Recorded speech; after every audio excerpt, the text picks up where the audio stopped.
ESPN welcomes you to the following presentation of the Southeastern Conference. You are watching the SEC on ESPN and college football primetime presented by Hilton. And we're underway. Ole Miss and LSU. The Rebels won the toss and deferred. LSU elected to take the ball. And the opening kickoff from Luke Logan results in a fair catch by Colby Brunet. So here comes the #1 team in the country, led by the Heisman Trophy front-runner senior quarterback Joe Burrow. Todd Blackledge, what a remarkable season he is having. Can't imagine any quarterback playing any better than he's played. I mean, this guy was a 58% completion guy last year, almost 80 this year. Just has been remarkable. LSU 9-0, #1 in the AP and coaches poll, and most importantly in the college football playoff rankings. And there's Clyde Edwards-Helaire ahead for 8 on first down. Chick-fil-A impact players. Well, the guy who just carried it, Clyde Edwards-Helaire, had a huge game against Alabama. Jamar Chase, one of their 3 premier wide receivers. Burrow checks it down over the middle. Short gain, but enough for a first down to Terrace Marshall. Marshall has only played 6 games. This is his 7th game, was injured. And of all those receivers, he is the most impressive looking on the field. 6'4", 200-pounder, sophomore out of Bossier City, Louisiana. They spread the field now with 5 receivers. Burrow completing 79% of his passes for the year, averaging 355 passing yards per game. The Rebels blitz him.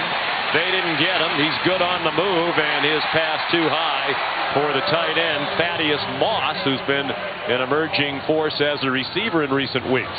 One of the things that Ole Miss, Mike McIntyre, their defensive coordinator, we talked to yesterday, one of the things they're going to try to do to Joe Burrow is they're going to try to line up in the same 2-deep shell with their safeties and not tip their hand until the ball is snapped. That time they blitzed off the slot right as the ball was snapped, and it forced Burrow to leave the pocket. You'll see Burrow look to the sideline, and the defense won't move at all until after they believe Burrow won't check with the sideline again. And that's what they did.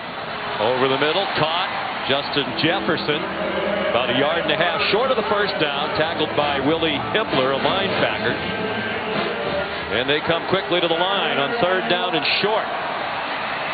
Edwards-Helaire breaks through into Rebel territory and down with a first down at the Ole Miss 47. Another tackle for Willie Hibbler. And that's where LSU likes to use tempo. 3rd and short, 2nd and short. They like to line up and go. And when you have a back as dependable as Edwards-Helaire, it makes a lot of sense.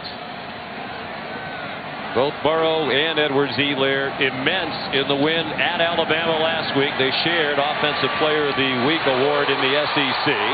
On target, Jamar Chase. He got planted, but it's a first down. Miles Hartfield made the tackle, but LSU, no sign of a hangover from that win in Tuscaloosa. Briskly on the move on the opening possession of the game. Joe Burrow he's so calm, so confident. Knows where he wants to go with the ball the majority of the time. 22-year-old transfer from Ohio State eluded the rush. Lofts it deep for a touchdown. Jamar Chase. And you mentioned it, Todd. He's so poised under pressure. Looked for sure like that was going to be a sack. And instead it turned into a 34-yard touchdown. Well, there was a blitz off the edge. It doesn't rattle Joe Burrow. He steps up. Now, I thought he was going to run. He could have run for a first down, but he also saw Jamar Chase pass John Hayes, and he said, why run for a first down when I can throw for a touchdown?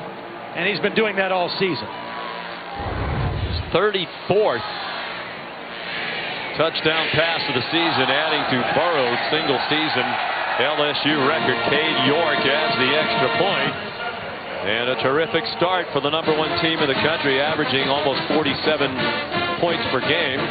Anyway, welcome you to Oxford. Sean McDonough along with Todd Blackledge, joined shortly by Holly Rowe. Delighted to have you with us. Todd, not a huge surprise that LSU would be #1 at this point in the season. They're #6 in the preseason polls, but a big surprise, I think, to most college football fans that Joe Burrow at this time of the year is the front runner for the Heisman, but he certainly deserves it. Yeah, not only front runner for the Heisman, maybe the first quarterback picked in the NFL draft. He has just skyrocketed. His stock has gone so high, and he's just done everything. I mean, he has picked apart defenses with his accuracy. He's been poised. He's been calm. He's been an excellent runner. Last week against Alabama, he ran so effectively. I mean, in critical times. And I think his toughness, Sean, his toughness as a runner when he gets up after a tough hit, it fuels his entire football team. And they believe in Joe, that's for sure. Avery Atkins will kick off. He's been terrific in this role. 65 touchbacks and 77 kickoffs. Tylen Knight is the deepest man for Ole Miss. Very little breeze in the stadium as this one begins on a 51-degree night. Down there on the field this pleasant mid-November night is Holly Rowe. LSU coming off that big win against Alabama last week, but they have some serious changes on their offensive front, although I will say it didn't seem to impact them too much on that last drive. They do have their left tackle out. Sadiq Charles is out after a coach's decision. That means left guard Adrian McGee slides out to tackle, and Ingram slides up. Austin Deculus is also out, so Badura Traore will get the start there. A lot of changes up front. We'll see how that impacts them depth-wise as this game continues. They handled the opening possession very well. John Rice Plumlee, freshman quarterback, throws on the move, on target to their leading receiver, Elijah Moore. And he's across midfield and battles his way to the LSU 45. A gain of 30 right out of the gate for the Ole Miss Rebels. He's working on freshman Cordell Flott, number 25. Watch him just turn him around. Excellent job, and this is a team that runs about 75% of the time on first down, so they mixed him up on that one. The leading rushing team in the SEC are the Rebels. Jarian Ely got popped by Jacob Phillips, but still got about 6 on first down. Here's John Rice Plumlee, true freshman from Hattiesburg, about 4 hours south of here. Outstanding runner. 777 rushing yards this season. And right on cue, here he comes again inside the 30, out of bounds at the 25, 13 yards on the run for Plumlee. That's not only the most yards by any quarterback in a season here at Ole Miss, but it's the most rushing yards by any freshman of any position at Ole Miss. He has just infused so much energy and spark to this offense with his running ability, and the better he gets as a passer, the better this offense is going to be. They like to go quickly. It's Jarian Ely, another fellow true freshman. And like Plumlee, a two-sport athlete, they will both be on the baseball team when the football season is over. Ely, a top baseball prospect. They both went and took some swings in the batting cage on Monday. Right. Unbelievable. Starting in an SEC game against the #1 team in the country on Saturday. Off to an impressive start. Plumlee, a wobbler, incomplete. That is the problem. They can't always complete passes even when receivers are open. The throwing of Plumlee is still a work in progress. It is. He's a kid who threw for a lot of yards in high school, but it's just different. The game is different. It's much faster. And when you get those open guys like that, especially in the red zone, you got to capitalize. And that's one that John Rice Plumlee wishes he had back. 3rd down and 6. Most teams are passing down, not necessarily for Ole Miss. Plumlee, chase, looking for somebody, has a man, but looks to be out of bounds, and it is. Elijah Moore couldn't catch it. Elijah Moore is clearly the favorite receiver of both Ole Miss quarterbacks. 55 catches coming into the ballgame. The next closest 16 by Ely out of the backfield. And 2 times in a row they tried to get him the football and weren't able to connect. They'll try a field goal with Luke Logan, who's just 11 out of 18 this season. From the left hash mark, a 38-yard field goal try is off the right upright and no good.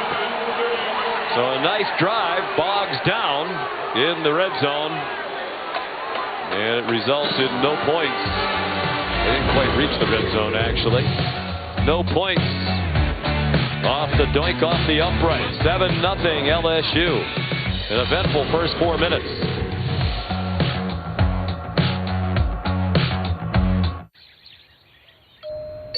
Whoa. Burger King is now on Uber Eats. You can buy one Whopper and get one Whopper when you order. Have your next ring come from... You're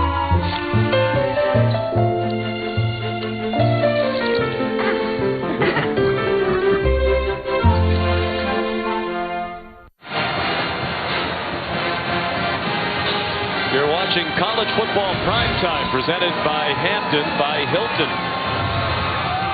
From Vaught Hemingway Stadium in Oxford, Mississippi. Rivalry game, 108th meeting all time, dating back to 1894. LSU leads 7-0. They march right down the field after taking the opening kickoff, 34-yard touchdown pass. Joe Burrow to Jamar Chase. Burrow 4 out of 5 for 60 yards on the opening drive.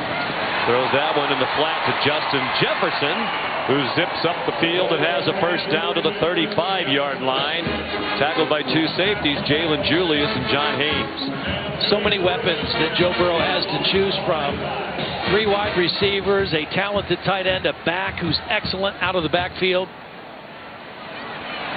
Clyde Edwards-Helaire delivers a stiff arm from Keydron Smith, just shoved him away, and he has another first down into, well, they're going to mark it just short of the Rebel territory at about the LSU 47-yard line, and there's a Rebel down on the field. Officials timeout for an injured player.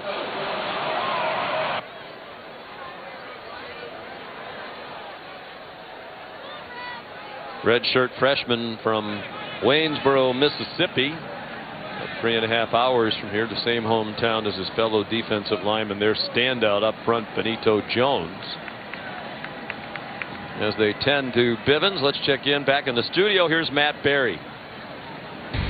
All right, Sean, I have our AT&T best performance game-winning kick in the Iowa State-Texas game. Connor Asali, 36 yards, perfect and good. Iowa State beats the Longhorns 23-21.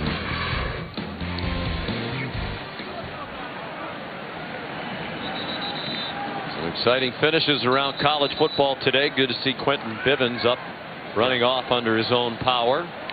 You know, Sean, that last run by Clyde Edwards-Helaire is typical of the way he runs. He's listed at 5'8". He might only be 5'7". Powerfully built, runs very low to the ground. He can make you miss with elusiveness, but he also has the power to run through tackles like he did on that last play. He was tremendous in the win last week at Alabama. Ran for 103 and 3 touchdowns, caught 9 passes for 77 yards and another touchdown. Burrow, after the short set, on target to Jamar Chase. He got to midfield before he's driven back by Lakia Henry, their leading tackler, and Miles Hartsfield. Ole Miss knows that whenever they take Edwards-Helaire or the tight end and put him out in empty set, they want to work the middle of the field. They want to try to slow down those slant routes and stop routes and crossing routes that LSU loves to throw when they spread you out with an empty formation.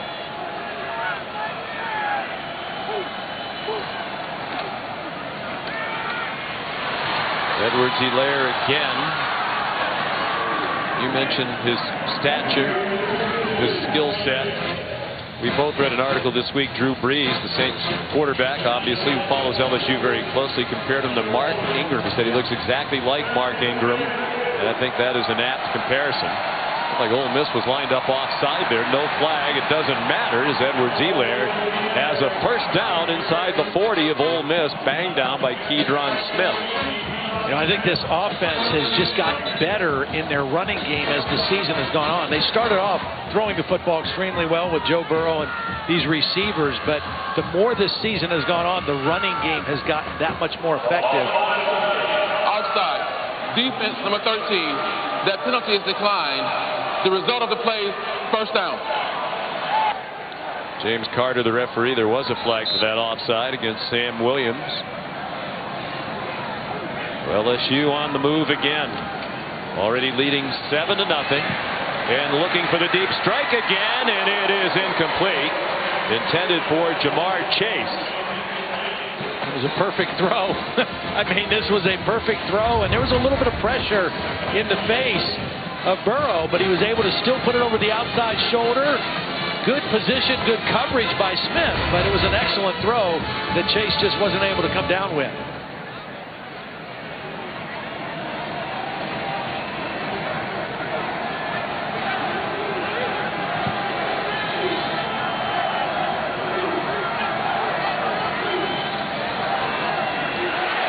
Swing it out to Edwards-Helaire, makes a couple men miss and almost has a first down. Sam Williams whipped for the Rebels. Jay Stanley made the stop at the 30. You can watch tonight's game in 4K on Comcast, Altice, or DirecTV. The Samsung QLED TV 4K game of the week. 3rd down and 3 for Burrow and the Tigers. Trouble at the junction. Sam Williams and Willie Hibbler combining to make the play. And it's 4th down. They'll send the field goal team out. Good anticipation. Watch him just crush the mesh point. Excellent job of destroying the mesh point by Sam Williams. And that's what messed up the timing of the play on 3rd and short. Remember, LSU likes to go fast on 3rd and short. That time Sam Williams was the fastest on the field. There's Cade York, true freshman from McKinney, Texas, had an excellent year.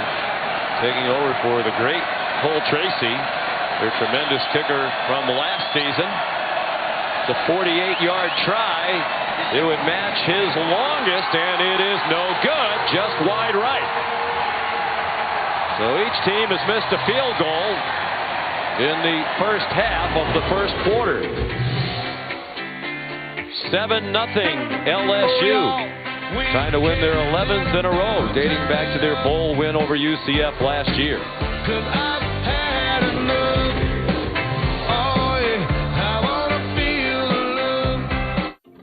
Looking smooth. There's a Pringle stack for everyone, sort of. ESPN College Football is presented by Hampton by Hilton. College football stays here. Book now at Hampton.com. And in part by the Lincoln Wish List sales event. Images from that emotional victory for LSU at Alabama last week. And Orgeron clearly choked up in the post-game interviews after having lost 8 in a row to Alabama. It felt good for Tiger fans everywhere. John Rice Plumlee carried for 4. We asked Ed yesterday, how many times a day do you say, "Go Tigers"? And he said, as many as I can. He's getting to say it a lot right now. And people want to hear him say it in the state of Louisiana, which he loves. Louisiana native in his dream job. Of course, he was once on the other sideline here as the head coach. Plumlee complete, retreating Elijah Moore. Wow! That's a long way to run for a first down pickup. He gained about 9, but he ran about 99. Now, we don't have time to replay that. We get to the half if we show that entire play again. Officially an 11-yard gain for Elijah Moore. And Ole Miss, which had a good drive in its first possession, then missed a field goal, has a first down to start this drive. Plumlee tripped up. No gain. Good penetration by Siaki Ika, backup nose guard. You know, we should mention, Holly talked about the changes on the offensive line for LSU in this ball game. Hasn't really showed up as a problem. Another guy who's not out there right now, Kerry Vincent Jr., their nickelback, number 5, is a key part of their secondary. He's replaced right now by Cordell Flott, a very promising freshman, but a true freshman nonetheless.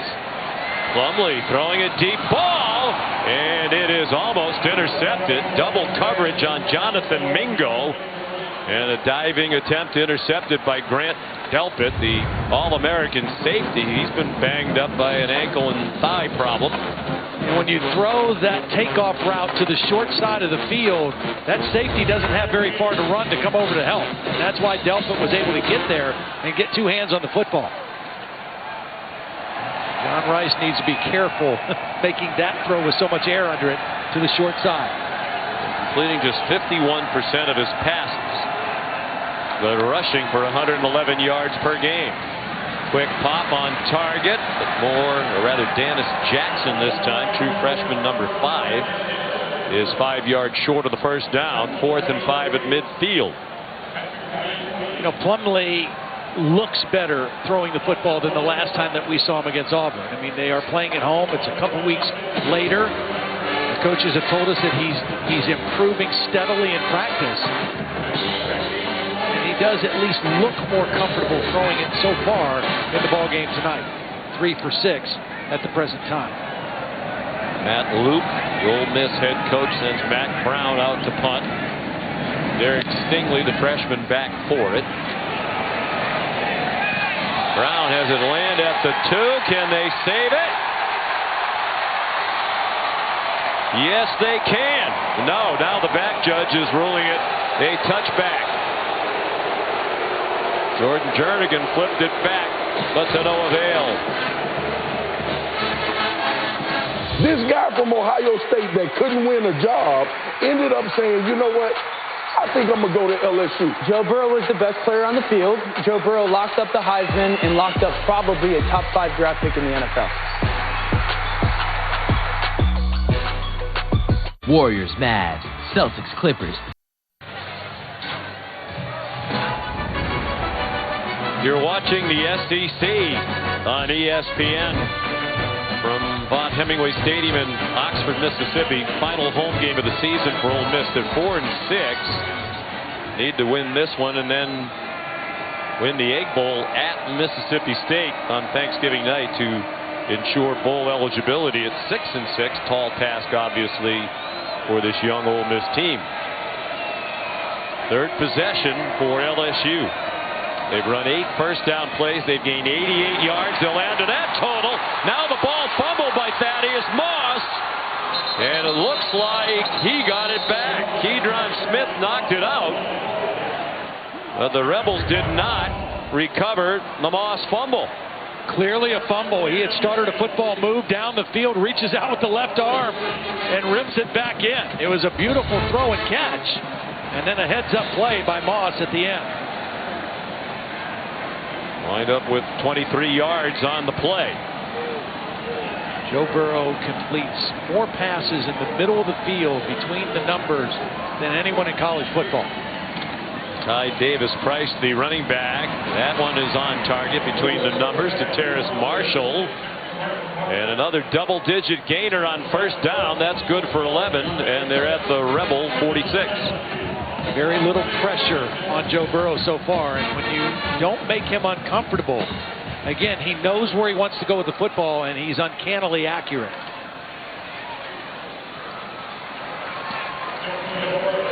Nearly 10 more on first down. Terrace Marshall, a 9-yard gain.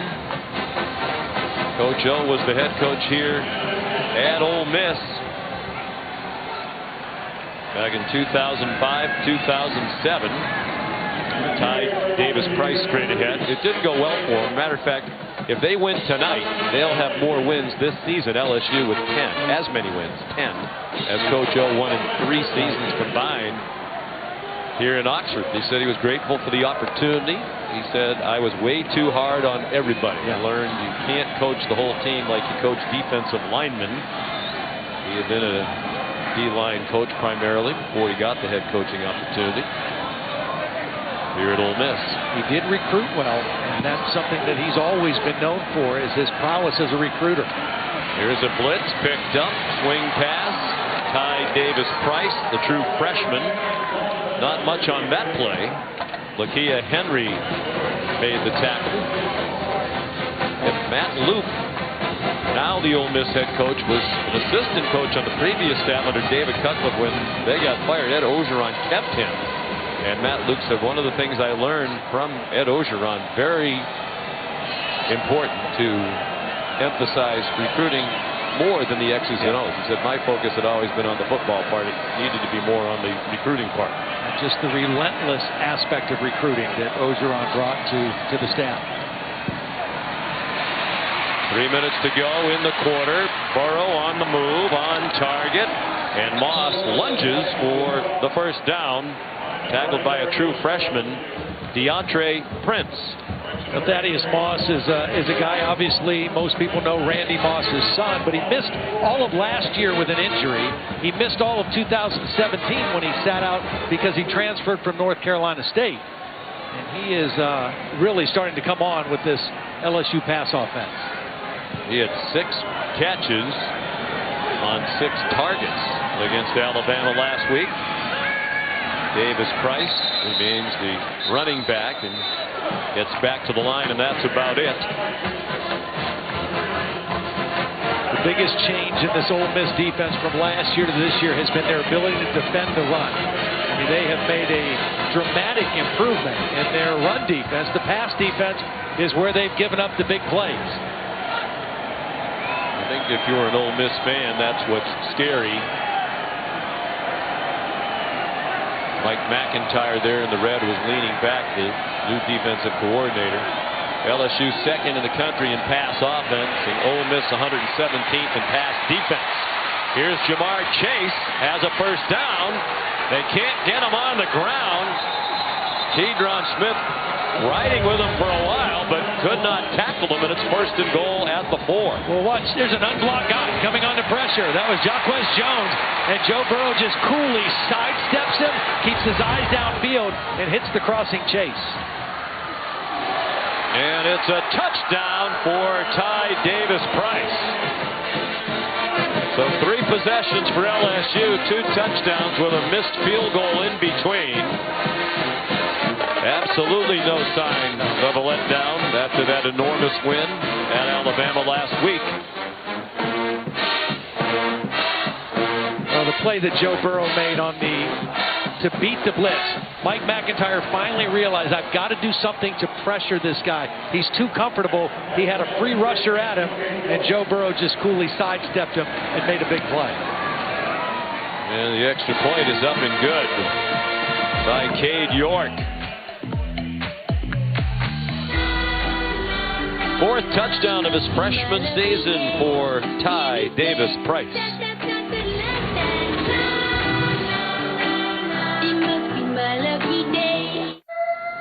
Switch to Boost Mobile and get unlimited gigs so you can download all the music you want.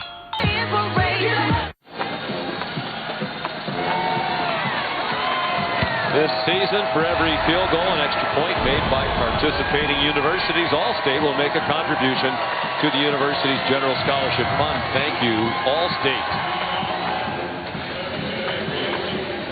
Joe Burrow with 156 yards here in the first quarter has now set another mark, the single season passing yardage mark. He's on pace to break every single season passing record at LSU. He broke Rohan Davies' record here tonight, passing yards in a season. Avery Atkins, the touchback, and here's Matt Berry.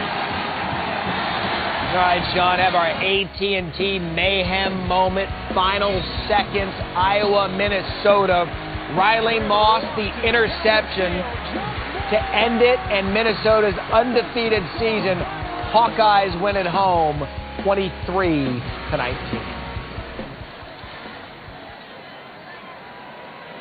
First loss of the season for the Gophers. So they have a big matchup with Wisconsin down the road. And there's the mark we mentioned, Joe Burrow. Single season passing mark with a lot of season left. John Rice Plumlee on first down, runs for 6. I think it's a really important possession right here for John Rice Plumlee and Ole Miss. They cannot afford to let this game get too much further out of touch. Down 14-0. They had the missed field goal. They've had some plays. They need to find a way to get the ball in the end zone on this possession against this LSU defense. Playing tonight without their leading running back, Scotty Phillips, out for the 2nd straight week with an ankle injury. Plumlee down a yard short of the first down. Siaki Ika made the tackle. This LSU defense is different than it's been. It's not been a dominant group, but they are built to stop inside runs. Rashard Lawrence, that guy number 90, one of the leaders up there. They're big and thick with their 3 defensive linemen, and they're built to stop inside run, and that's what Ole Miss lives and dies by, the inside run, and then add the quarterback run with that. We spoke to Ed Orgeron last night and Dave Aranda, the defensive coordinator. They both seem confident in their team's ability to stop the run, and they stop it there. Jacoby Stevens, the defensive back, up around the line for Coach Aranda on the final play of the first quarter. That is the end of the first quarter, in which LSU had 204 yards of offense.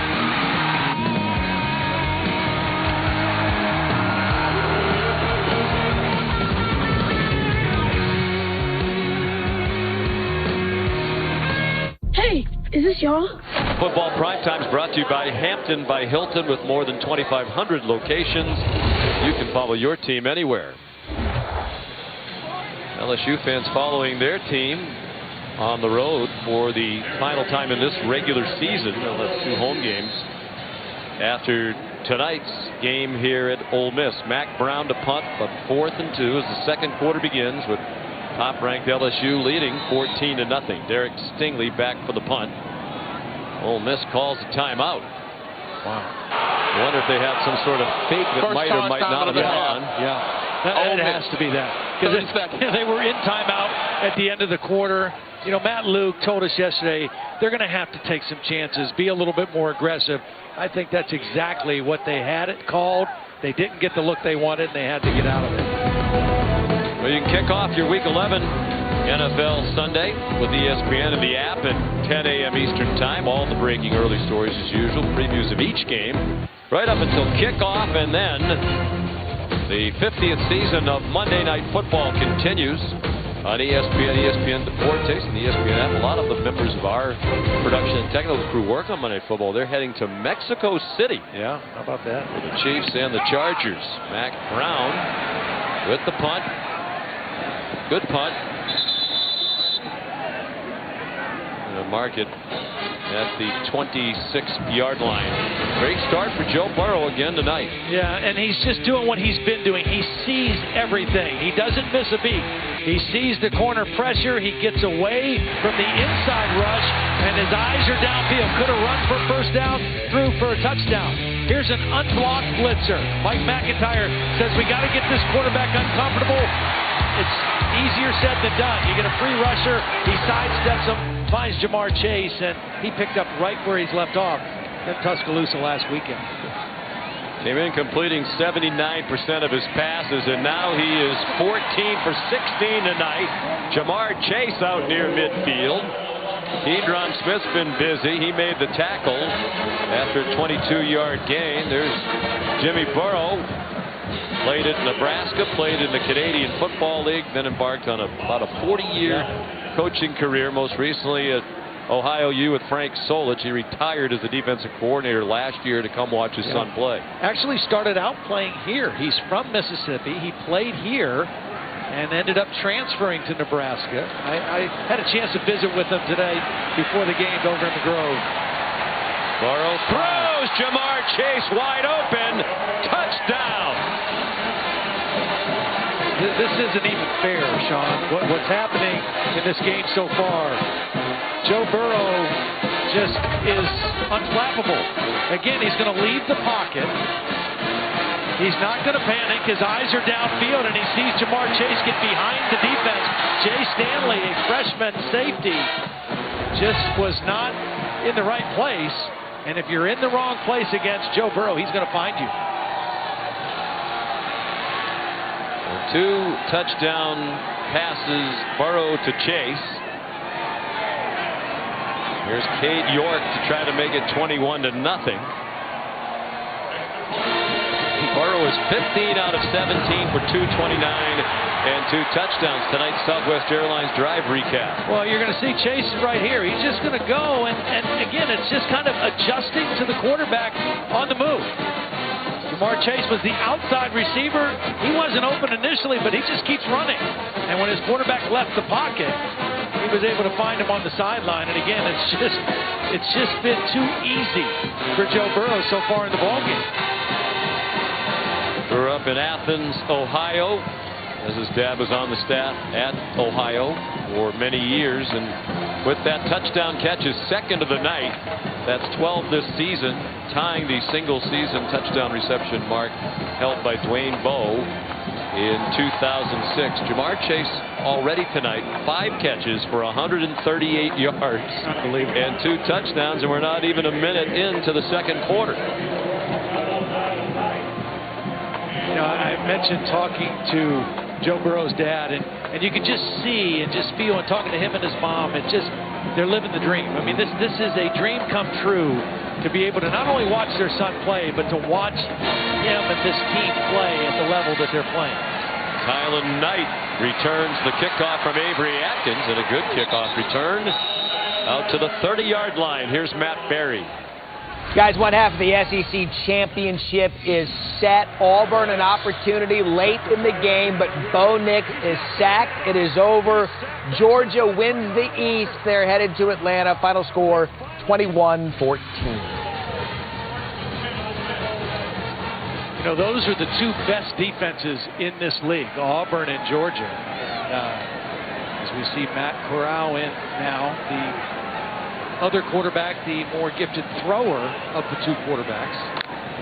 The starter at the beginning of the year, he gives it to Jerry and Ely, who goes ahead for 8. Corral suffered injured ribs in their 4th game of the season against Cal.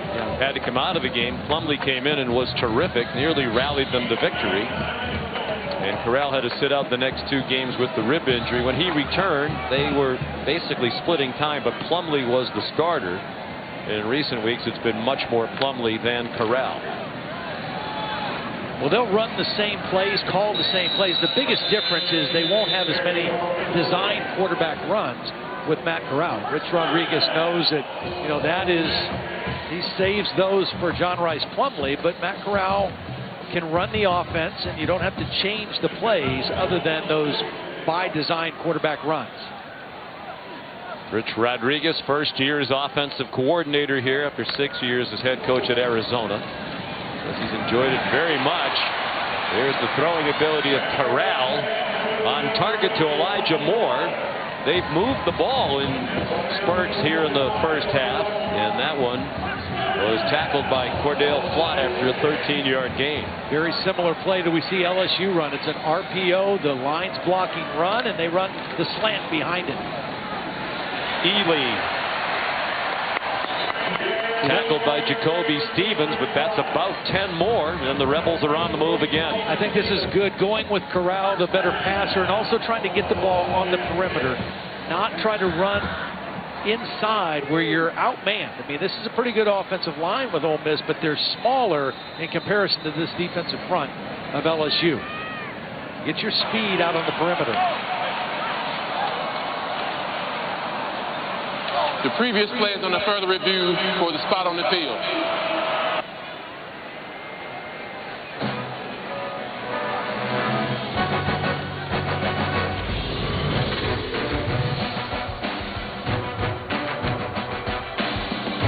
Find a more inspired drive in an all-wheel drive Mazda that Cars.com says is one of the best. Decongestant. Online and at these fine retailers. Expedia reminds us we're here at Vaught Hemingway Stadium in Oxford. Big game, number 1 LSU and Ole Miss. This season, Taco Bell is celebrating student sections, passionate fans, by awarding the Live Moss Student Section of the Year. The runner was short of the line again. The ball will be placed at the 35.5-yard line, where it will be second down. The Ole Miss Rebel student section already on the national watch list. Go to ESPN.com/Taco Bell to see how your school can compete, or get the committee's attention by using hashtag #LiveMossStudentSection contest. You heard James Carter, the referee. They moved the ball back a little bit. It's not a first down. It's second and about a foot. And that's about all Snoop Connor got, but enough for the first down this time, just inside the 35-yard line. You know, you mentioned earlier that Scotty Phillips, their veteran running back, not playing in the ball game, has been banged up the last couple weeks. They really miss him on those short yardage plays. They got the first down there, but he's a little bigger, a little more mature physically, runs with a little more pop behind his pads than the 2 freshman tailbacks they have. We have both of the freshman running backs in the game together now, Ely and Connor. It's a reverse for Elijah Moore. He's in trouble and did well to get back within about 3 yards of the line of scrimmage. Patrick Queen among the Tiger defenders, and he's a little slow getting up, number 8.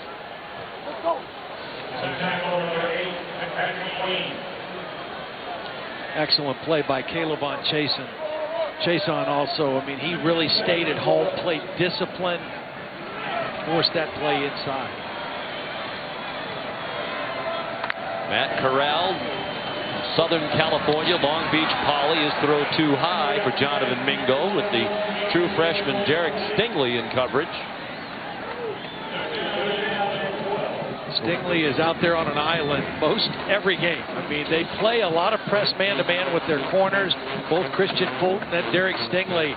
Dave Moran, the defensive coordinator, that's his style. He does a lot of stuff inside, but he takes those outside guys and says, guys, have fun playing on the island. And sometimes you get beat that way, but Stingley's been excellent. Corral threw on the move and a low throw to Elijah Moore.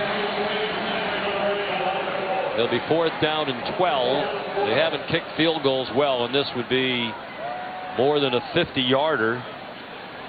And see, that's where you just have to make a completion there, because you're thinking you got to go for it on 4th down. You're down 21-0, but 4th and 12 is hard against a good defense. 4th and 5, 4th and 6, you got a pretty good chance. You have to make those easy completions when you have a chance. Corral's deep enough back that you wonder if he might quit kicking.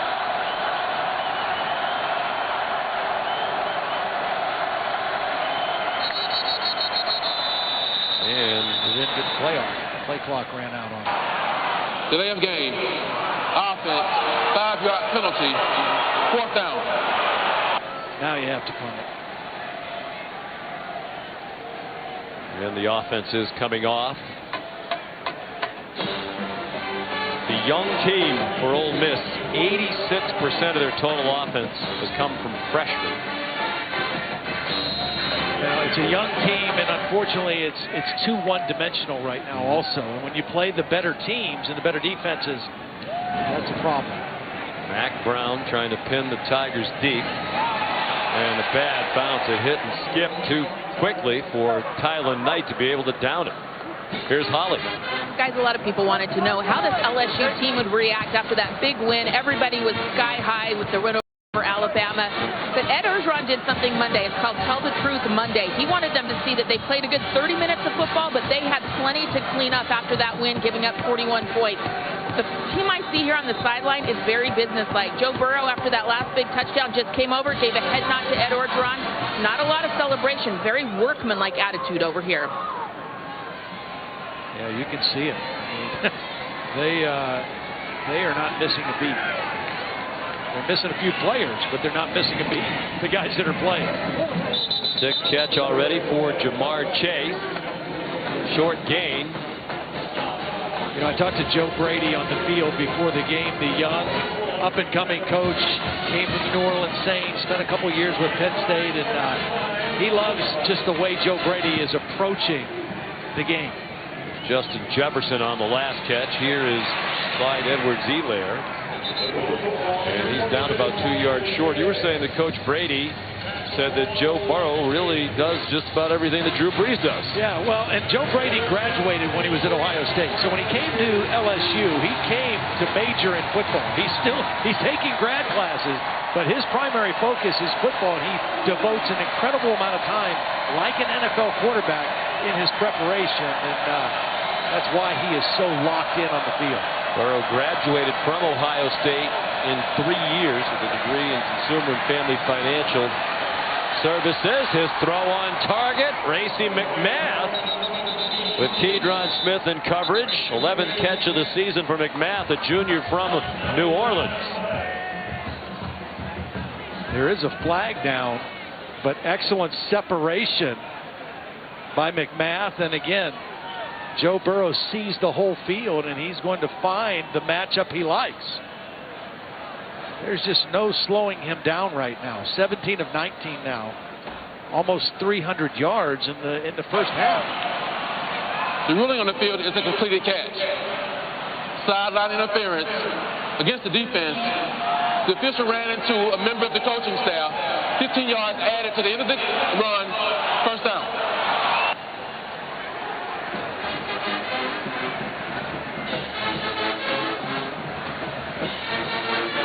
Well, it's hard enough to stop this LSU team. You don't need to give them 15 more that way. So they move the ball to the 26-yard line. Burrow spent a redshirt year at Ohio State and then 2 years backing up J.T. Barrett.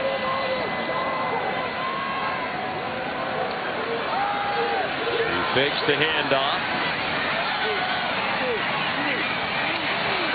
Wow.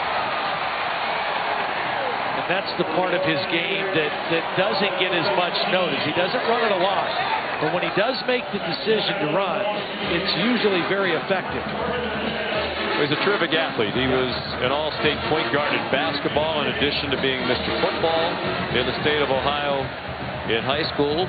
6'2", 216 yards, 216 pounds. Obviously excellent size. And he's athletic. He is tough. He is competitive as can be. Terrific leadership ability. He isn't lacking for anything, it would seem. Clyde Edwards-Helaire got him down to the 12-yard line, to the point now where when the season began, Todd McShay and most other draft experts had him perhaps as a third-day pick, fourth round or higher. Now it's possible he could be the #1 pick in the draft in the NFL next year. Justin Jefferson will win that race. Touchdown LSU. Well, Ole Miss was a little confused. They were a little bit late getting lined up, and they had nobody over Jefferson. And Joe Burrow saw it right away. You're going to see Joe Burrow's going to get it right away. Just get that ball out to Jefferson. There was no coverage over the top of him. And that's just a quarterback and a wide receiver being in sync. It was a wobbly pass because Joe Burrow didn't have the laces. He just caught that ball and flipped it out as quick as he could to Jefferson for the touchdown. Cade York makes it 28-0. Too easy, Sean. It's just too easy for the guy right now tonight. Burrow is 18 out of 20. 3 touchdown passes now and 279 yards.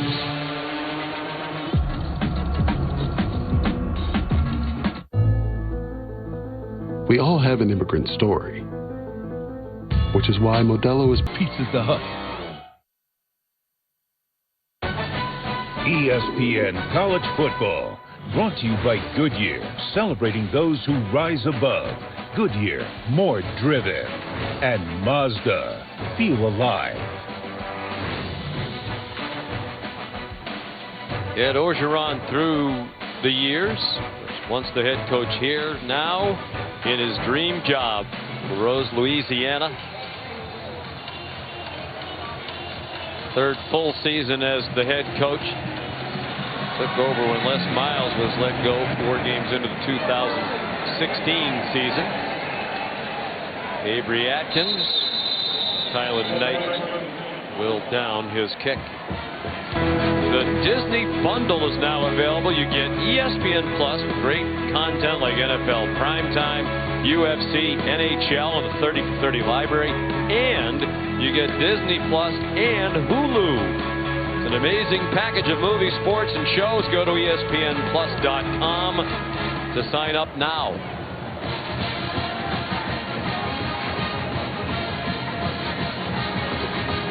Incredible season for Joe Burrow continues. 18 out of 20 for 279 and 3 touchdowns. Ole Miss takes over. John Rice Plumlee back in at quarterback.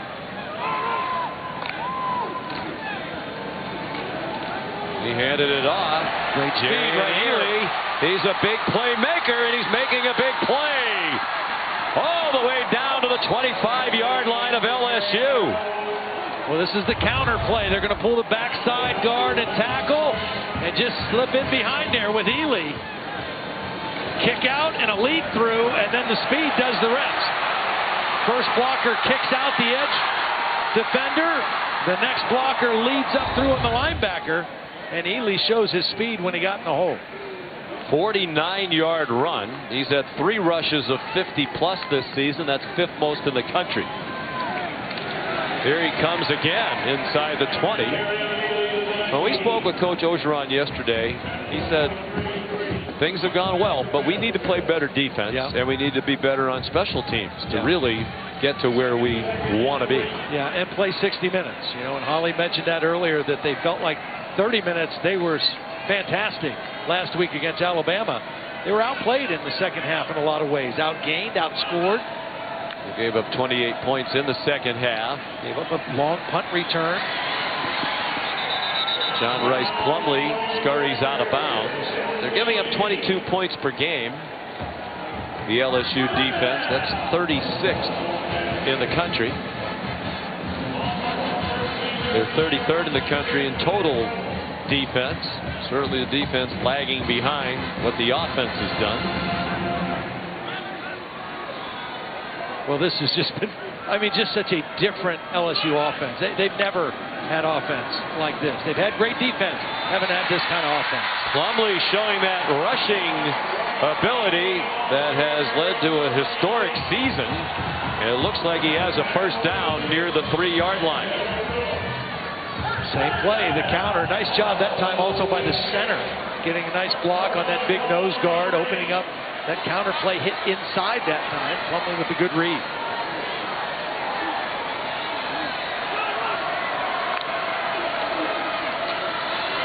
Ely dropped for a loss. Back outside the 5. Micah Baskerville, sophomore from Shreveport, made the play. When you're this close to the goal line, you can put everybody around the line of scrimmage and still play pass coverage. You don't have to worry about depth. At that time, LSU had everybody right around the line of scrimmage, and Baskerville was completely unblocked running through the middle of the defense. Not great in goal-to-go situations. Park, as they lean so heavily on the run, Todd, you get everybody up near the line of scrimmage because the field is compressed. See all those LSU defenders within about 6 yards of the ball. Plumlee keeps it. That's a touchdown in a goal-to-go situation. And the Rebels are on the board with 5:40 to go in the half. Nice little misdirection that time. They had 2 backs in the backfield, and they're going to cross. The backs are going to cross, and watch the block that Connor gets right here as Plumlee pulls the football. Fakes it to Ely, follows Connor, and gets the ball in the end zone for the Ole Miss touchdown. Good design, good execution on that goal line run. The 8th rushing touchdown of the season for John Rice Plumlee, the freshman from Hattiesburg. Luke Logan makes the extra point. Been a decent half on offense for Ole Miss. They have 190 total yards, and now they have a touchdown. It's 28-7.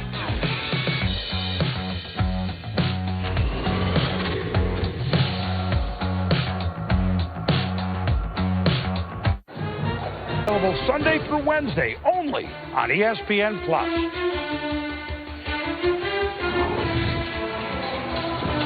You're watching the SEC on ESPN.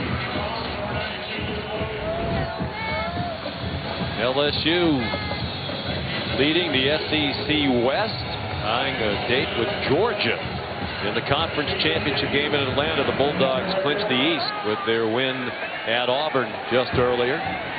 Short kickoff. It is bobbled by Corey Carter. He's able to corral Luke Logan's kick. Back in the studio once again, here's Matt. All right, gentlemen, the big one on ABC in the Big 12 between Baylor and Oklahoma. Bears strike first. Charlie Brewer keeps it himself right now, 7-3. Baylor on top.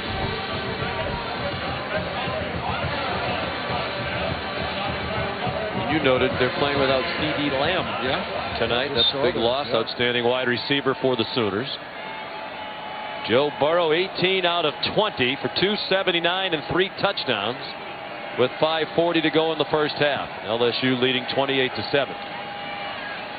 Been well protected all night. Floats one there, and it's still complete to Terrace Marshall. Well, another record set tonight. 3 touchdown passes combined.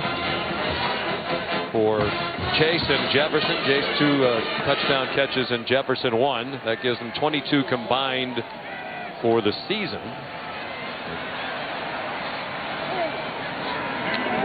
Previous record was set back in 2003, 21 combined, Devery Henderson and Michael Clayton. Then with that last completion before this run by Edwards-Helaire, that's 13 straight completions for Joe Burrow, and that ties his career high set last week. Right. 13 in a row against Alabama. Last week was the first 13 passes of the game he hit.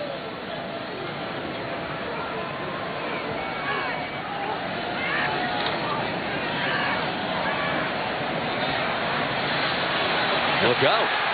Finally couldn't find somewhere to throw it.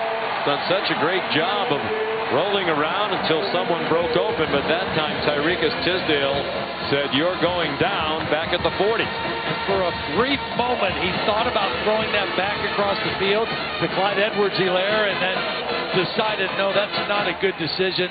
Sometimes the defense wins, and go ahead and take the loss. He was sacked 5 times last week at Alabama, but he didn't put the ball in harm's way. Well, it's hard to improve on your completion percentage for the year when you come in at 78.9%, which is on pace to shatter the single-season FBS record. But he's done it. He's 19 for 21 tonight. Timeout, 3:58 to go in the half. Number 1 LSU on top by 21. ESPN, home of the New Year's Six and the college football playoff. On a Suspicious Fansville by Dr. Pepper. Hey, you're late. I was just getting more Dr. Pepper. Is that Dijon mustard? Are you seeing another grill? No. Was it her? What does she have that I don't? She has an onion volcano. Look. She uses propane. This is natural, girl. Tastes the same to me. What? Dr. Pepper, the official drink of Fansville. Find a more inspired drive in an all-wheel drive Mazda that Cars.com says is one of the best driving 3-row SUVs. Or one Car and Driver says has the ride quality of crossovers that cost twice as much. See why automotive experts are so inspired with a test drive during Mazda's Season of Inspiration. Now make no payments for 90 days and get 0.9% APR for 60 months.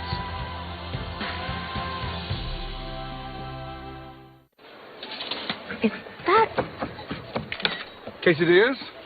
Gordon Ramsay, handing out samples. Seems like just an okay use of your culinary talents, dude. Yeah, it is, smart guy. Almost like having a brand new iPhone, but not pairing it with AT&T. That's true, Gordon Ramsay. Hey, fingers! It's not a buffet. Use the cocktail stick. Use a cocktail stick. Get the most from your new iPhone on AT&T, America's fastest network for iPhones. Switch now and get up to $700 off the new iPhones. Samsung is bringing 4K to ESPN College Football for the first time ever. We could have brought incredible 4K detail to billiards, the bowling championships, or even the spelling bee. But we're bringing 4K to the greatest game on earth, the Super Big QLED 4K TV made for football. Watch the 4K game of the week on Samsung QLED. I'm Matt Berry. Coming up on the Mercedes-Benz halftime report, awful news for Alabama quarterback Tua Tagovailoa. We'll update you on his status. Plus, Auburn and Georgia come down to the final possession, and Minnesota's perfect season is over. Jesse Palmer, Joey Galloway join me coming up on the Mercedes-Benz halftime report. Yeah, that was tough to watch, Todd, this afternoon. They parted Tua off the field with the hip injury. Matt Berry and his cohorts will have more details at the half. Here it's 28-7 LSU, under 4 minutes to go till the half. 2nd and 13 for Joe Burrow and the Tigers from their own 40. Another completion, 14 in a row. Jamar Chase has another first down across midfield. You know, Sean, it makes you wonder, after what happened just down the road in Starkville, Mississippi, to Tua, you know, how long does Joe Burrow stay in a game like this? You know, and how many times do you want him running the football? Because he doesn't slide and he doesn't run out of bounds. He runs with great toughness, but certainly he is the key to your future and to the rest of this season. Edwards-Hilaire down at the 43-yard line, a gain of 3. Well, Alabama scored today on its first 5 possessions, 5 touchdowns. They had a big early lead. Tua was injured. They don't think, at least Nick Saban said he didn't think the ankle injury had anything to do with today's injury, but they've certainly asked a lot of him the last couple of years, putting his ankle back together and running him back out there. And let's hope that his very bright future in professional football is not damaged by what happened today. It seemed to be a very serious injury. 15 straight completions. Moss driven back. Didn't look like he got to the line to make. Here's the problem for Mike McIntyre right now, the defensive coordinator at Ole Miss. I mean, he's stuck. If I blitz this guy, he sees the whole field, and we don't match up well with their wide receiver. If we sit back and play zone and just try to play coverage, he's going to pick us apart. He's not forcing any balls. I mean, he does not throw the ball into trouble. If he plays zone, he'll throw underneath, he'll hit his back, so he'll hit underneath routes. If you try to bring pressure and play man-to-man, he's going to beat you down the field with these elite wide receivers. Mike McIntyre, for 6 years the head coach at Colorado, National Coach of the Year there in 2016 when the Buffs won 10 games for the first time in 15 years. Play fake to Edwards-Hilaire, a deep throw to another open receiver, Justin Jefferson. First and goal LSU inside the 10.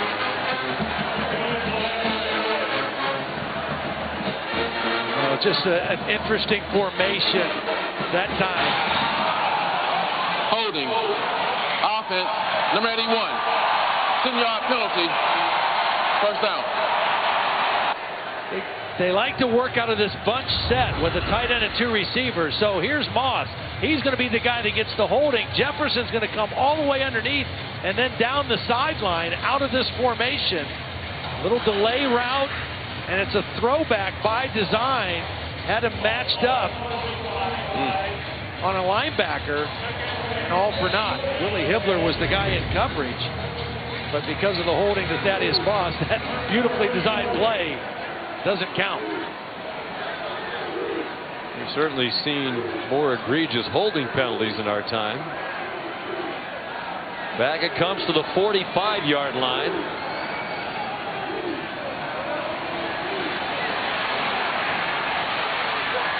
Burrow, such great feel in so many aspects, runs out of bounds and then gets belted on a late hit by Lakia Henry, who will be flagged for that one. Joe Burrow gave himself up. I mean, he clearly ran to the sideline, ran out of bounds. Mom and Dad a little nervous about the end of that play. And the officials right there to make the appropriate call. Clearly a late hit out of bounds.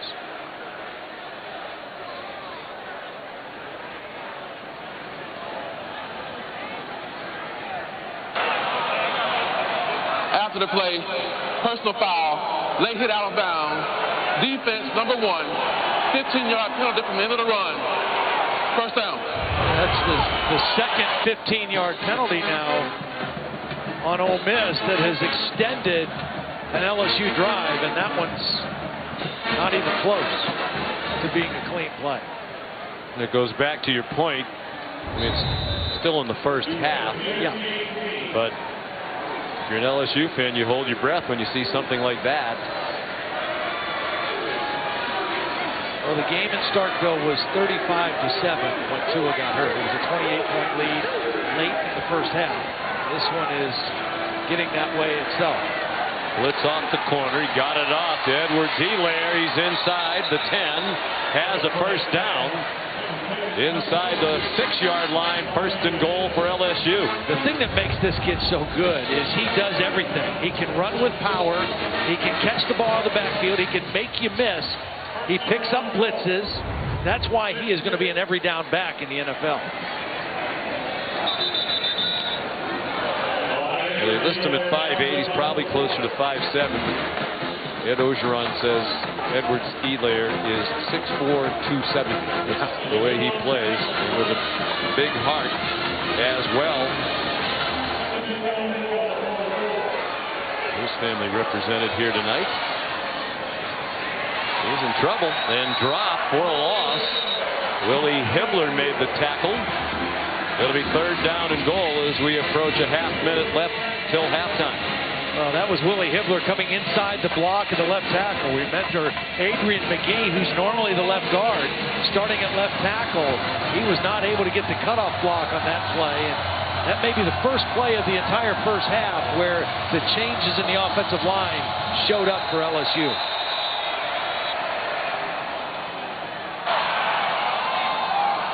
Second charge time out of the half. LSU, 30 seconds. Game clock operator, please put the game clock to 16 seconds. 16 seconds on the game clock. So Joe Burrow, 22 of 24, Todd. Right now he's right around 80% completion percentage for the season. Yeah, it's unbelievable. And again, he finished the year really strong last year. Threw for a lot of yards. Threw for 292 against Ole Miss last year. That was the most that he threw against an SEC team. He's now thrown for over 300 yards in 8 ball games as well. And he's completing right around 80%. And it's mind-blowing, just how his numbers have taken off. And Steve Ensminger is the offensive coordinator, the play caller, but I'll tell you what, Joe Brady and what he has brought to Joe Burrow and to this LSU pass offense cannot be underestimated in any way. Another school record for consecutive completions now belongs to Burrow with 16 in a row here tonight. Empty formation. This is quarterback run area 2 for Joe Burrow. Given what we've seen today and tonight, I don't know if I'd like that if I was an LSU fan. He's in trouble. He'll be sacked. Back outside the 15-yard line. Sam Williams, the first man there. And Josiah Coatney also involved. Well, they came after him. They're bringing pressure. Time out of the half. And what happened? The 2 receivers, Jamar Chase and the running back, Clyde Edwards-Helaire, ran into each other. And that's why Joe Burrow couldn't get rid of the football. Had to hold on to it and double clutch it. And the pass rush from the outside by Sam Williams got to him. But the 2 receivers that were kind of running a rub route off each other actually ran into each other. And that's why Burrow couldn't get rid of the football.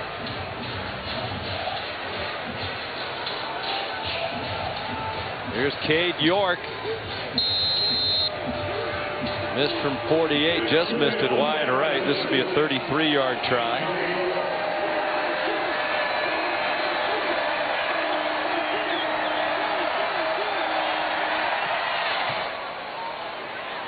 And the kick is good. Here's why Joe Burrow couldn't get rid of the football. This is a play. These 2 receivers, one's going to go in, one's going to go out. They want to get as close as they can to each other, but they don't want to run in. And that Helaire actually got knocked down. It was Ty Rocconi who was able to get pressure and knock down the intended receiver on the inside, Clyde Edwards-Helaire. Joe Burrow had to hold the football. Now what's he down to? Joe Burrow's completion percentage for the season right now is 79.87%. So he rounded up to 79.9. He could be at 80% by the end of the night very easily, obviously. And the single season record is 76.7 for Colt McCoy of Texas back in 2008. But look at him. He is upset. He is mad about that last play. And I'm telling you, that is what this team has gravitated around him, and how they've rallied behind him is that kind of leadership. Transferred in May of last year. He went through spring practice at Ohio State when he realized he was going to lose out in the battle for the job with Wayne Haskins, now with the Redskins. After sitting for 3 years, he decided, well, I'm not sitting around here. He transferred to LSU and won the job there. Was the captain before the season even started. Fair catch made by Casey Kelly. I think of all the numbers we've talked about tonight, the one that might jump out to me the most about Burrow He has thrown 3 straight incompletions, only once this entire season. That was the game against Texas, the second game of the season in Austin. 3 straight incompletions, 1 time all year. Offside, kicking team. 5-yard penalty added to the end of the run. First down.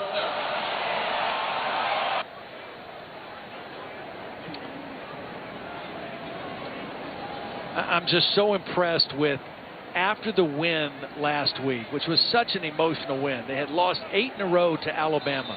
I mean, they did things against Alabama that LSU's never done in terms of yardage and points and those kind of things.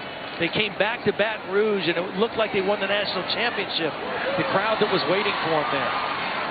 Dennis Jackson the catch off the RPO. Patrick Queen the tackle. And it's halftime. Seems like Joe Burrow makes history with every pass. He and the number 1 Tigers lead 31-7 at the half. Now back to the studio. Here's the Mercedes-Benz halftime report. Sean McDonough, thank you. We begin the Mercedes-Benz halftime report with Alabama taking on Mississippi State. First quarter in this one, Alabama up 7-0.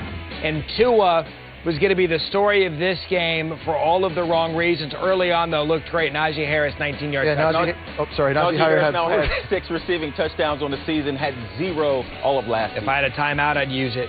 Tua now to Jalen Waddle, 35 yards. At this point, you know, Tua was a game-time decision coming into it. 14 of 18, 256, 2 touchdowns. He looks good up to that point. All right, it was 35-7 when they put Tua back in, and he gets hard.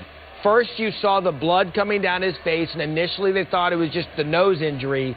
And then we would find out later that he was taken off on the cart with a hip injury, leaving the stadium in an ambulance, as Alabama would win 38-7. But a statement this evening from Alabama team orthopedic surgeon Dr. Lyle Kane said this, and I quote, Tua Tagovailoa sustained a right hip dislocation that was immediately reduced at the stadium. He is undergoing further testing to determine the best course of treatment. He's expected to make a full recovery, but will miss the remainder of the season. And with that, welcome in Jesse Palmer, Joey Galloway, Matt Berry. Not what we wanted to hear from one of the premier players in all of college football. Jess, I'll start with you. What does Tua out for the season now mean for Alabama's playoff chances? TBD, but this is now Mac Jones' team, who we saw look really good a few weeks ago against Arkansas, but that was Arkansas. His job now is to play well enough to try and convince the committee that this team is one of the 4 best teams in the country, even without Tua moving forward.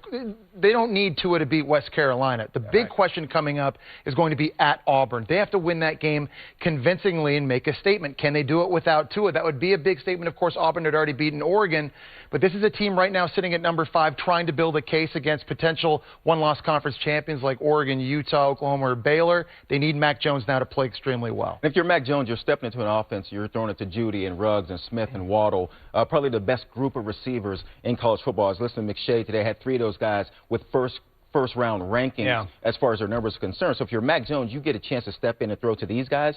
I wouldn't say Alabama is out of it. They have a chance to prove what they are with Mac Jones as their quarterback, and we'll wait and see. We'll have a much bigger discussion on the Tua injury coming up tonight on College Football Final, but again, Tua out for the season for Alabama. Let's keep it in the SEC. Talk about the Deep South's oldest rivalry, Georgia-Auburn, 124th meeting. Jake Fromm to Eli Wolf. Jake Fromm only threw for 110 yards in this one, but he threw 3 touchdowns. This one to the Tennessee transfer. Look, it was 21-0, but here comes Bo Nix and Auburn late. Yeah, give Bo Nix some credit here. He's going against the best defense in the SEC, and all of a sudden they're within 7 points of Georgia. They had an opportunity on a drive prior to this. They get the ball back, does Auburn, and Bo Nix sacked on 4th down.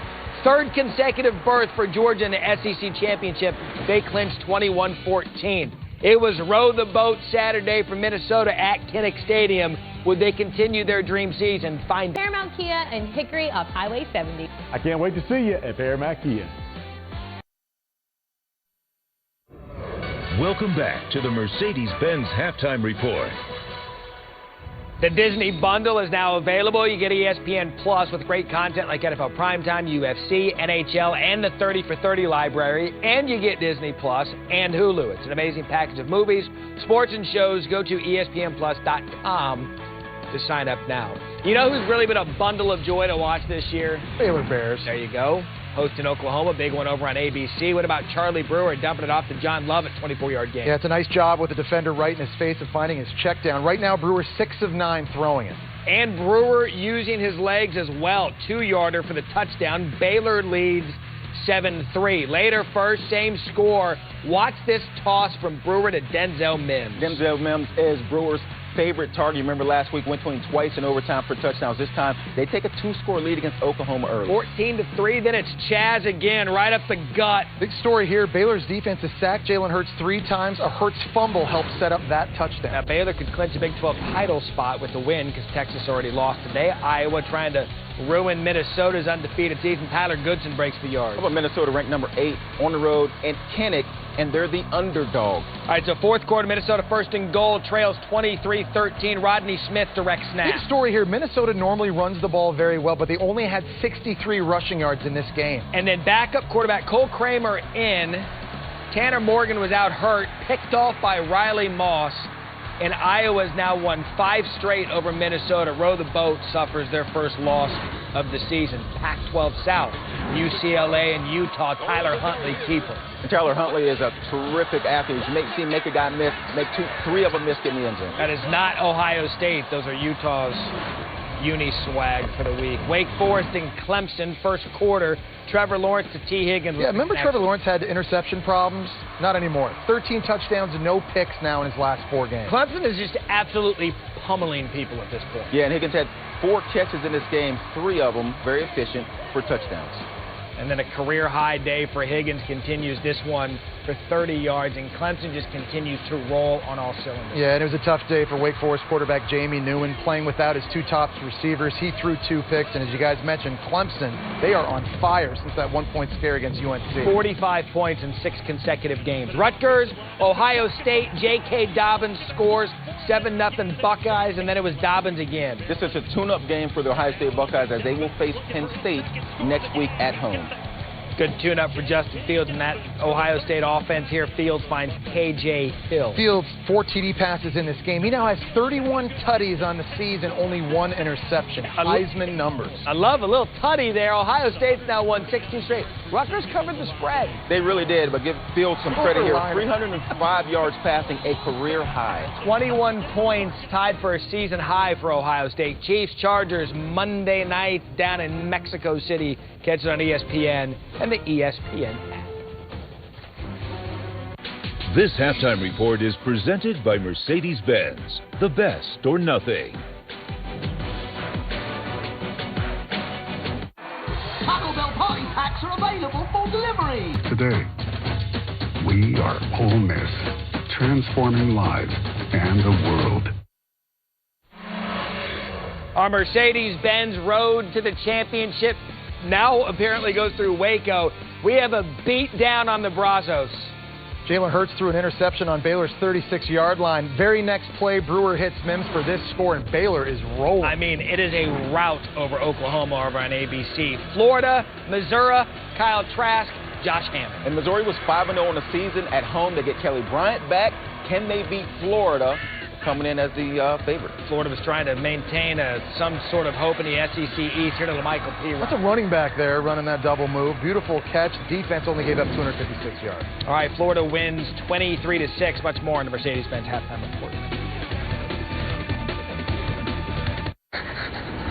I'm your 70-pound St. Bernard puppy, and my lack of impulse control is about to become fierce can do. Out of love for our neighbors and pride in our state, we give all we have, because ours is a spirit without equal, unyielding, unstoppable, making our big world a much better world. LSU, fierce minds, fierce hearts, fierce for the future. This halftime report is presented by Mercedes-Benz, the best or nothing. All right, Texas looking to avoid Big 12 elimination today on the road against Iowa State. Sam Ehlinger rolls to his left, fourth quarter. 4th and goal finds Malcolm Epps. Texas was down 20-7 in this game. After this throw, Ellinger is looking for his 6th game-winning drive of his career. All right, so here we go. Texas jumps offside. Iowa State gets a first down on the penalty. And this would be killer, so a game-winning field goal opportunity. And the kicker appreciates being 5 yards closer. Connor Asali avoids the college kicker scenario. Cyclones win 23-21. Let's keep it Big 12, Kansas and Oklahoma State. Somebody please enter Chuba Hubbard to the Heisman Cup. Oh, Canada, 122 rushing yards. His 8th straight 100-yard game. Second quarter, 14-0 Oklahoma State. Spencer Sanders, good touch. Dylan Stoner, 51 yards. And Oklahoma State would take a 24-0 lead into the halftime. I'm telling you, Oklahoma State may have something to say about the Big 12. Sanders to Stoner, 4 to 3 yards, another score. Big day for Stoner, 150 yards. Remember, they lost Tylan Wallace for the season. Their top receiver was injured, so Oklahoma State looking good on 0. 31-13 Pokes. Joe Burrow, interesting to see how much longer he plays in this game. 31-7 LSU rout. Back to Oxford after this.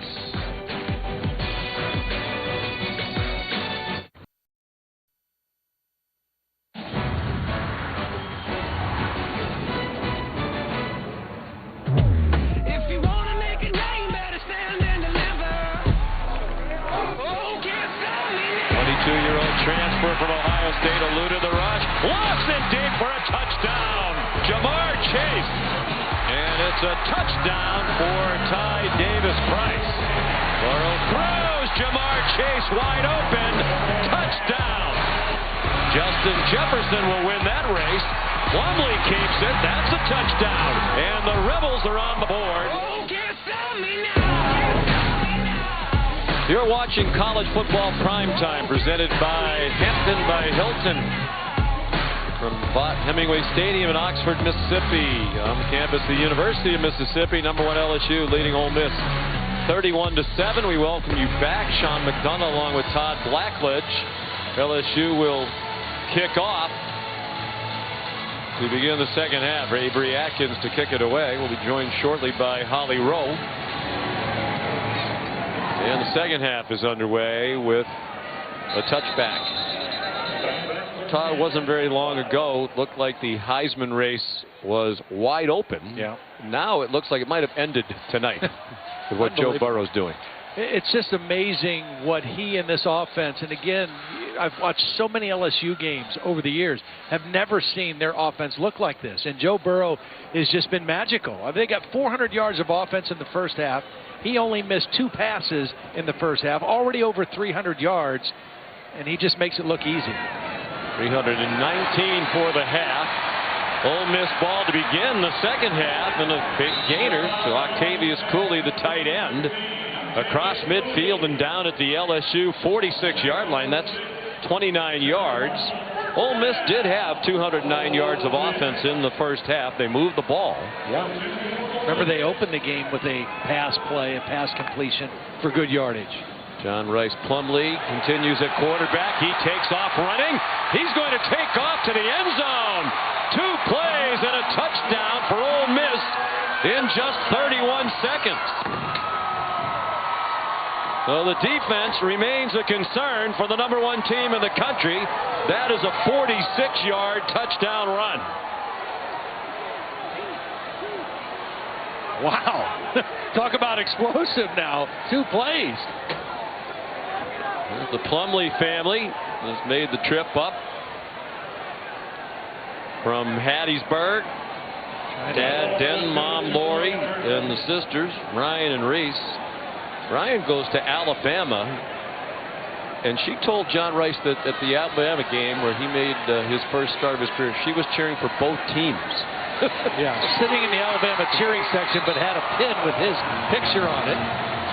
They get the throw to Elijah Moore for the 2-point conversion to make this a 2-score football game. Just like that. Unbelievable. Rocking the old school helmets.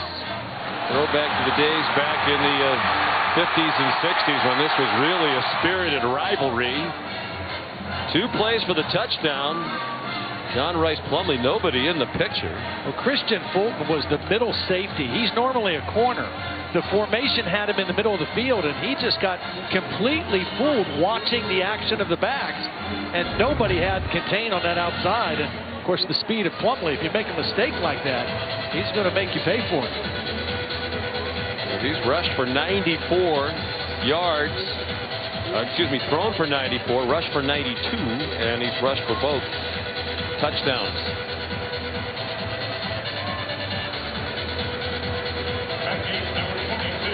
Matt Luke's team continues to fight. It's been a frustrating season. They've lost 4 of their 6 games by 7 points or less. Really only blown out once. That was by Alabama by 28 points in Tuscaloosa. And even that game, it was 10-7 for a good amount of the first half, and then Alabama exploded on them in the second quarter. A high short kick by Logan and a fair catch by Torrey Carter. On the way to the locker room prior to the half, Holly spoke with Ed Orgeron. A lot of people wanted to know, would there be a hangover after your big win with Alabama? How do you assess how your guys came out and took care of business so far? Well, I'm proud of our guys. It was business-like. I thought we played very well in the first half. We got to stop the little contemplating and run the second half, but overall, I'm pleased with our football team. Your quarterback, Joe Burrow, takes the late hit out of bounds. Given what happened with Tua today, like if you have a big lead, how long do you leave him in there? Not too long. I can guarantee you that. If we can get up 38-7, I think I'm putting Miles. I'm looking forward to Miles playing. All right. Thank you, Coach. Go Tigers. A little change in that plan, at least for the moment. Burrow runs over the umpire, and it gets tackled after a 15-yard gain. Fortunately, it looks like Russ Pulley is all right as he gets back up with a smile on his face. It's a zone read. They tackled the back. The read tells Joe Burrow to keep it. You don't want to run in a bunch. The umpire gets in the way, gets a fistful of Joe Burrow. After just hearing the coach say they'd like to get him out of there if they can, the first play is a quarterback run. Now it's a dump off to Clyde Edwards-Helaire, and he's out to the 42-yard line.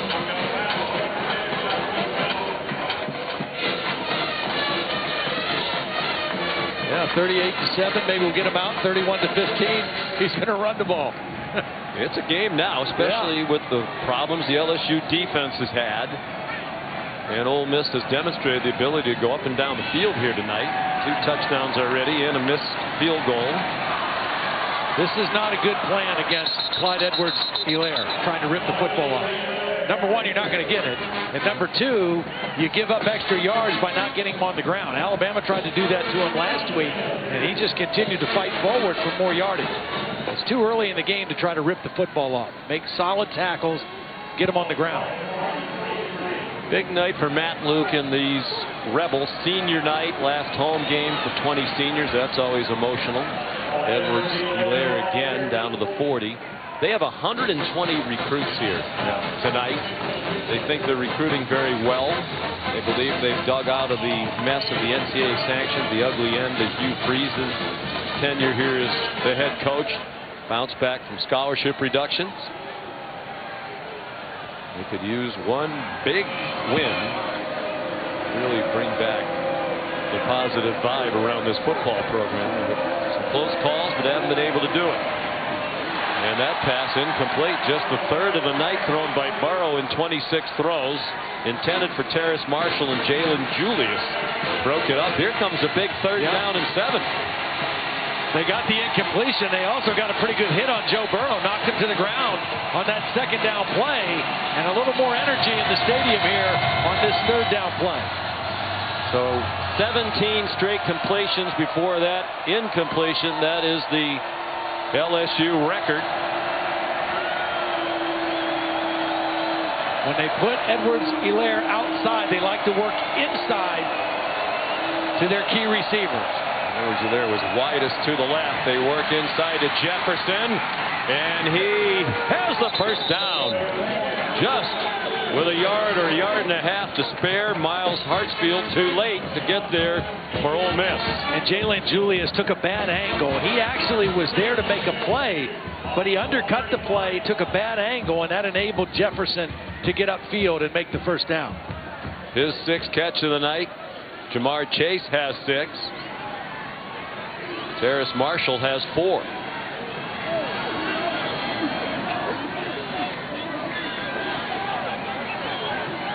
Burrow threw for 319 in the first half. That was not his biggest first half of the season. Threw for more yards against Vandy in the opening half. That one off the fingers of Justin Jefferson.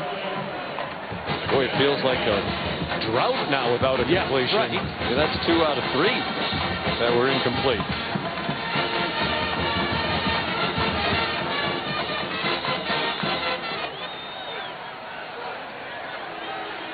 23rd start in 2 seasons for Burrow. He started every game since he arrived from Ohio State. He's 19-3 as the starting quarterback. 10-3 last year. Fiesta Bowl win over UCF. Trying to get to 10-0 this year. Edwards-Helaire about a yard short of the first down. When they run their zone play, they do a good job with their tight end, Thaddeus Moss. They kind of bring him in and insert him in the middle of that defense. He does a good job of hunting up linebackers. Burrow burrows his way for a first down near the 20. With the 300-yard game tonight, he's thrown for 300 or more now in 10 of the last 13 games. They've had single coverage on Jamar Chase the last couple plays. He's up here to the top. Let's see if they can find it a way to get him the football. 10th play of the drive. Edwards-Helaire wrapped up by Willie Hibbler's had a good night for this Ole Miss defense. Senior from Sardis, Mississippi, out of North Panola High School. He was a tight end in high school. Should mention, too, before the half even started, Benito Jones, their best player, was walking to the locker room with a towel on his head. He's probably done for the night, so they're playing right now without their best player on this Ole Miss defense. Yeah, it's a tough end to his home career for Benito Jones, a senior. Like McIntyre says, he'll definitely play in the NFL. Mike would know.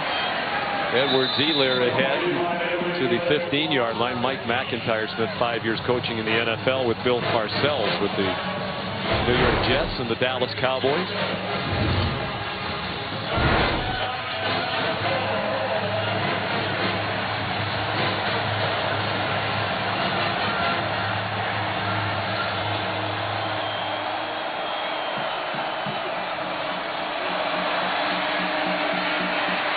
Pursued from behind, checks it down to Justin Jefferson. It looked like he went out of bounds short of that yellow line. Well, they give him a spot very close to it. It looks like he's about a foot short. And what's Coach O going to do here?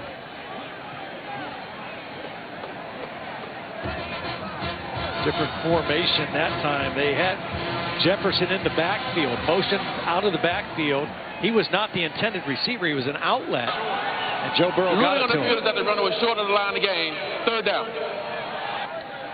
4th down. Correction, 4th down.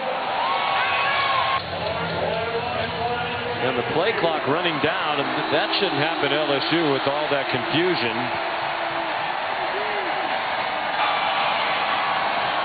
First time out of the half, LSU. Now, to me, that's poor officiating. I mean, in the confusion about what down it is, which the referee contributed to while he's making the announcement, the clock's running down.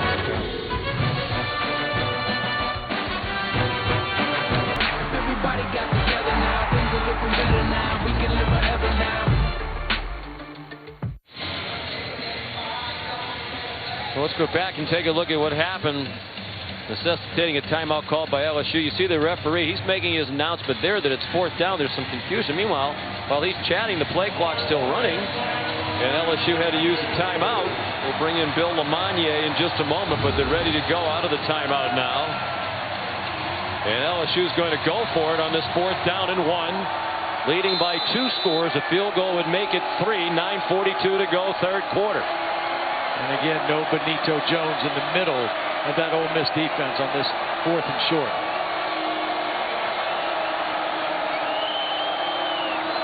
It's a pass, and Edwards-Helaire does get the first down. So let's go back to Bill Lamagnier, rules expert. Bill, what happened there with the clock? When there's that type of confusion, they look to see if it was a first down.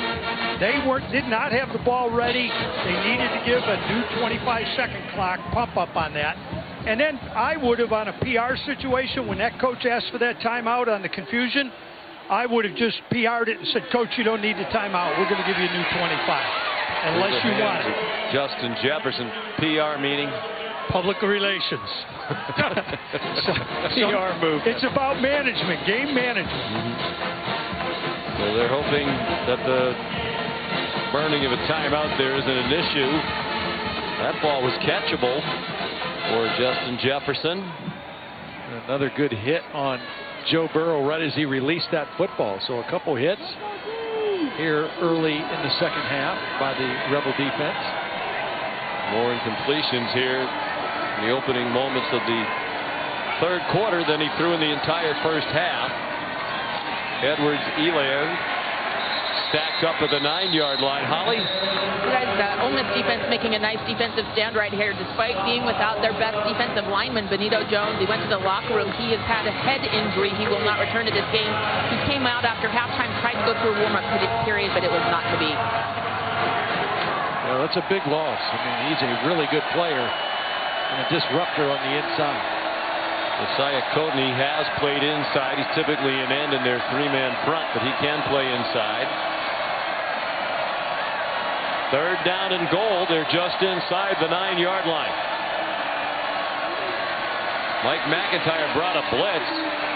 Looked like one of the blitzers had his face mask grabbed. There is a flag down, and the pass incomplete for Thaddeus Moss. I think they're going to get a hands to the face on the right guard, Damian Lewis. They grabbed Jacquez Jones. Holding. Offense, number 74. That penalty is declined. Fourth down. That's the Dara Traore, who is the right tackle, stepped in as the starter tonight for Austin Deculus.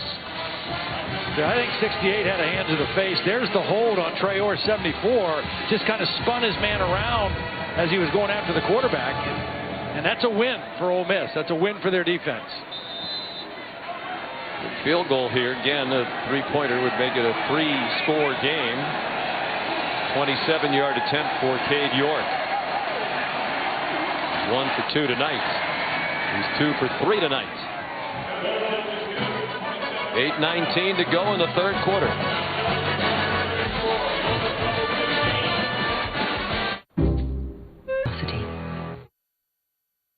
ESPN College Football, brought to you by General Mills. Bring more to your game day with General Mills tailgate recipes. See what you can create at wearetailgatenation.com. Top teams in the country winners today, but a huge loss for Alabama in their victory at Mississippi State. Tua Tagovailoa suffered right hip dislocation, and he is going to miss the rest of the season. The good news is Dr. Lyle Kane, their orthopedic surgeon at Alabama, said he does anticipate that Tua will make a full recovery. Two very tough injuries in the same season for that young man. Similar ankle injury earlier this year, last year as well. So it's quite possible that his college career is over. And obviously it's been a tremendous college career. Probably will not result in the Heisman this year. And with an eye toward the NFL, you hope that he is going to make a full recovery, because certainly his future is very bright. Yeah, absolutely. That's the biggest hope for him, is that he recovers well, he comes back, he has no problems with it. He's been brilliant in his career at Alabama, and his loss now, Alabama was still very much in the playoff picture with their record and playing in the SEC, but that is a huge blow for their hopes of going forward. Jarian Ealy, the ball carrier on first down for Ole Miss, their second possession of the half. They took the opening kickoff of the half, and in just 2 plays scored a touchdown. They're about to go over 300 yards of offense, and not yet midway through the third quarter. Here goes Plumlee again. Plumlee running away from the LSU defense. Another touchdown for the freshman. His third of the night.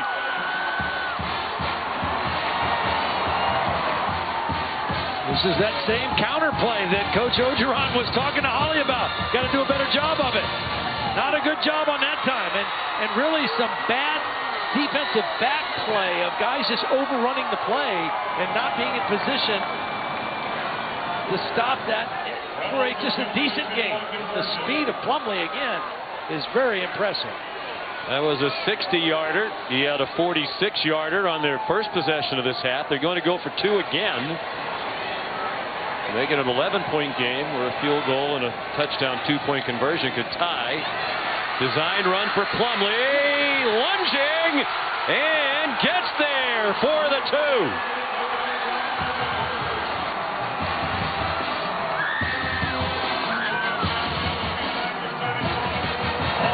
Well, we're going to see a great replay from the progressive pylon camera. Get rid of the football right before the hit. From Josiah Coatney. 48-yard gain, and Julius is still down.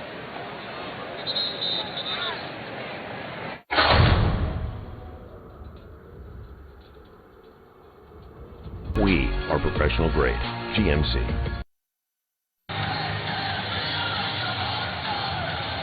Here's a look at this week's college football playoff rankings brought to you by Chick-fil-A. LSU #1, leading here by 11. So far, the only team in the top 10 to lose was Minnesota, though Oklahoma is in big trouble at the half. At Baylor, and Oregon gets underway in a little over an hour in Tucson. Baylor ranked 13, one of those undefeated teams, maybe not getting very much respect. They hold on here tonight against Oklahoma. They'll be up in that conversation. LSU best in the country in the red zone. One time this year did they not score. And they're in the red zone again, comfortably so from the 7. Burrow, touchdown to Justin Jefferson. They took advantage of the new man who came into the ballgame for Jalen Julius. A.J. Finley, the true freshman, came in, and they went right after him. So both Jefferson and Chase now with 2 touchdown catches, and they're each over 100 yards receiving for the game. Now it's just a little stick move to the outside. That throws Finley, and Jefferson an easy throw for Joe Burrow. So back and forth they go here in the 3rd quarter. Matching scores. Cade York the extra point with 6:50 to go in the 3rd quarter. LSU with 41 on the board. Leading 41-23. 4th touchdown pass of the night for Joe Burrow. He's thrown for 390.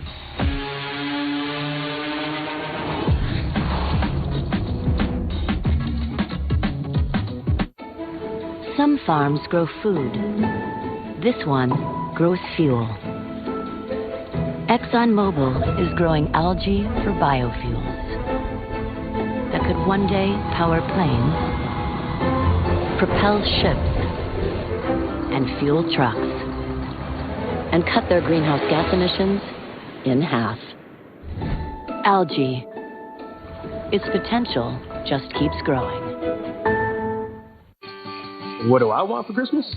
Hurry in and save during Bass Pro Shops and Cabela's pre-Black Friday sale, like this new Backcountry LED light kit for under $40, a Herter's 12-megapixel trail camera for under $50, plus 10% off gift cards. I'm gonna do what I do. I'm gonna do what I do. Put it all together, ain't nothing better. LL Bean. Get 25% off now through Tuesday. Pat Barry with a studio update. Utah taking on UCLA. UCLA in the red zone. DTR fumbles it. And Mika Tafua, a scoop and score, 68 yards.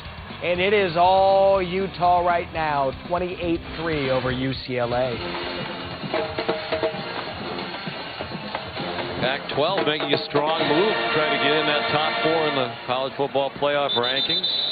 Utah and Oregon each still with 1 loss. Avery Atkins, a touchback.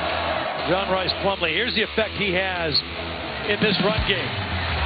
This time on the keeper, and then watch the counter. Again, good read.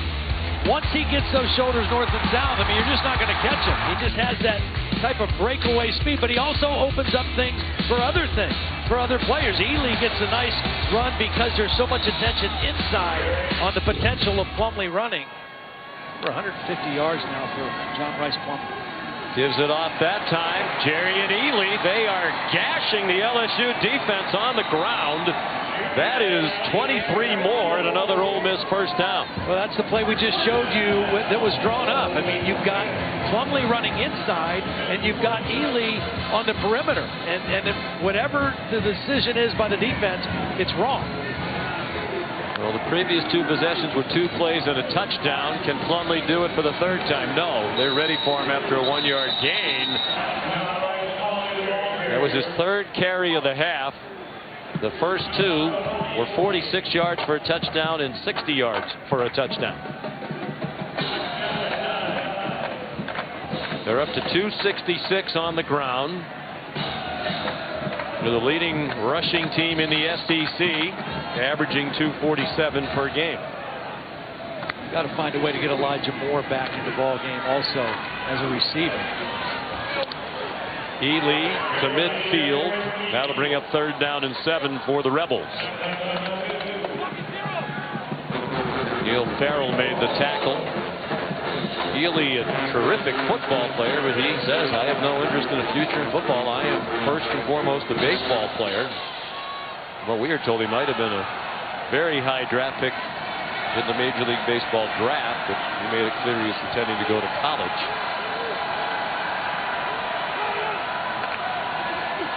Be an outfielder in Mike Bianco's baseball team. Plumlee throws an interception.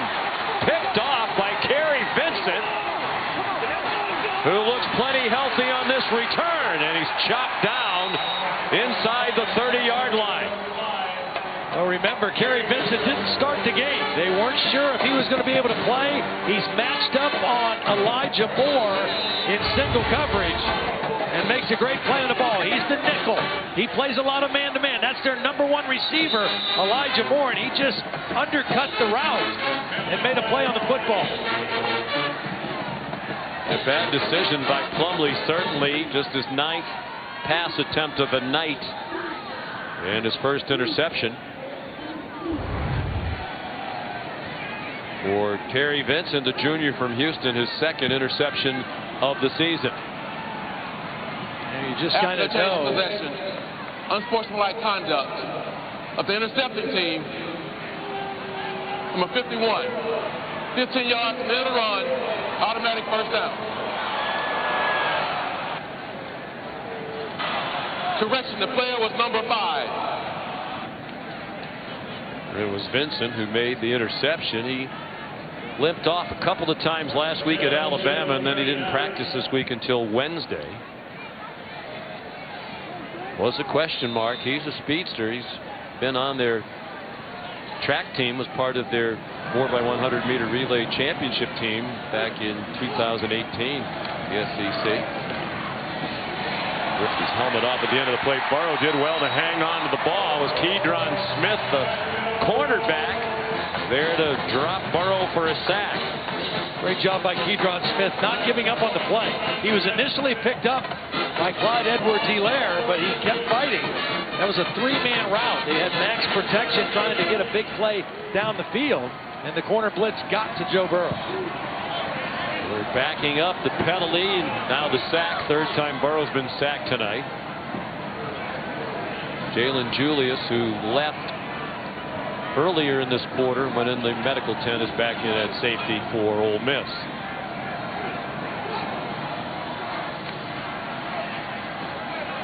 Burrow on target to Thaddeus Moss. His 4th catch of the game. DeAndre Prince, the true freshman defensive back out of Charleston, Mississippi, made the tackle. LSU's tight end last year, Foster Moreau, had 22 catches on the season. He was a 4th-round draft pick of the Raiders. Moss's numbers are clearly surpassing him this year with a couple games left. Changed the offense. Went out at the end of last season. Ed Orgeron told the offensive coordinator, Steve Ensminger, we need to find somebody who can teach us the spread. They went and got Joe Brady from the New Orleans Saints. That one was almost picked off through the hands of Luke Knox. Redshirt freshman linebacker, the brother of Dawson Knox, who was a terrific tight end here at Ole Miss and is now with the Buffalo Bills. Well, that was one of the defenses that Mike McIntyre McIntyre told us about. It's called the creeper. He's a defensive end. He's outside, but he drops into that slant area. They rushed the opposite side and dropped him into that slant area, and he almost came up with the interception. So here's Cade York for a 52-yarder. Would be the longest of his freshman season. Plenty of leg. Boy, did he boom that one with room to spare from 52. He only tried one of 50-plus. Prior to tonight, he missed a 53-yarder against Utah State. But he bombed that one through. Good snap and hold. Blake Ferguson and Zach Von Rosenberg involved in those parts of the operation. And it's 44-23 in favor of LSU. Holly? Guys, a big play for LSU's defense there with Kerry Vincent Jr. getting that interception. He did not play, I don't think, at all in that first half. He's been over here on the bike. He has a contusion on the back of his hamstring that had been giving him trouble. But it seemed like the last two possessions he was in there for that defense. He made a quick adjustment, came in the ball. The defensive coordinator and some of the coaches over here came over and said to him, nice play, that's smart. They need him on the field right now because they were getting gashed, and he's made a difference for their defense since he's entered the game. They sure made a great play there in single coverage and didn't show any effects of a leg injury. He's in perfect position to make a big turnaround play in the ballgame. Avery Atkins, another strong kick. Tyler Knight will take a knee. We'll tune in Tuesday at 8 p.m. on ESPN for the next installment of College Football 150. The American Games celebrate 150 years of college football. This episode will explain how college and pro football are closely connected, and how the college game was forever changed as football became professionalized. And on Thursday, it's College Football 150, the greatest college to pro coaches. It's not every great college coach can also succeed in the pros. The panel debates the top 11 coaches of all time who have succeeded in both the college and pro ranks. Saw Archie Manning here tonight. Ole Miss royalty. John Rice Plumlee. I think he's Southern football royalty. He's just royalty. He is. Wherever he goes. He and Olivia are two of the finest people that I have ever met. Never known. We're told Eli Manning was going to be here tonight. Eli and Cooper and their families, I think, were both here.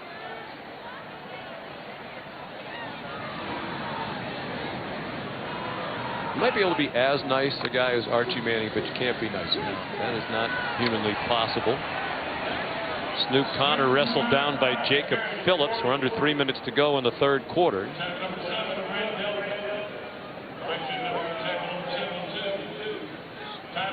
Of course, the Mannings from New Orleans. Sure, with lots of interest in this LSU team as well.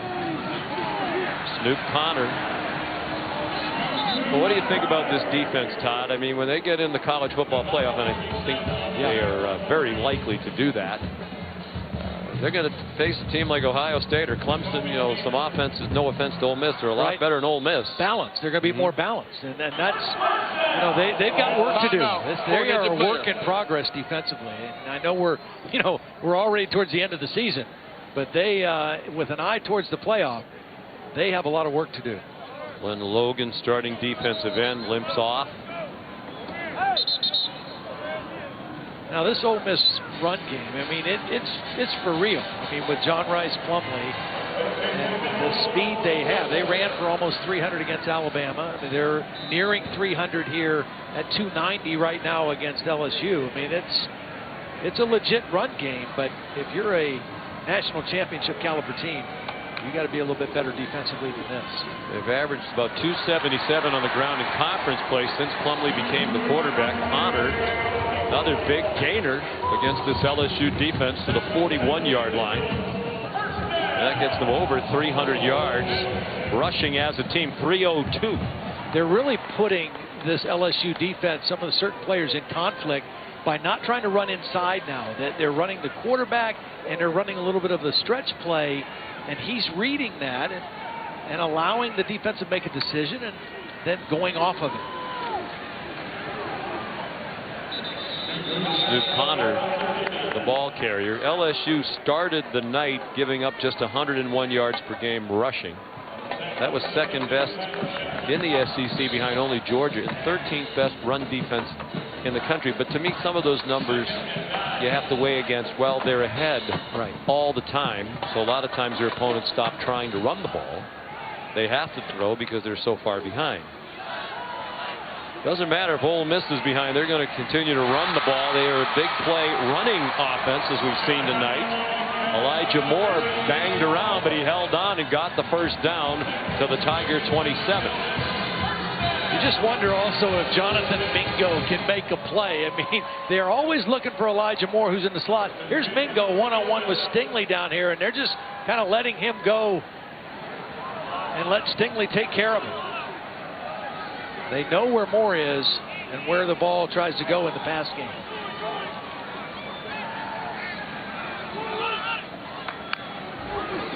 Under a minute to go in the third quarter. Plumlee stacked up. Calebon Chason leading the way for LSU.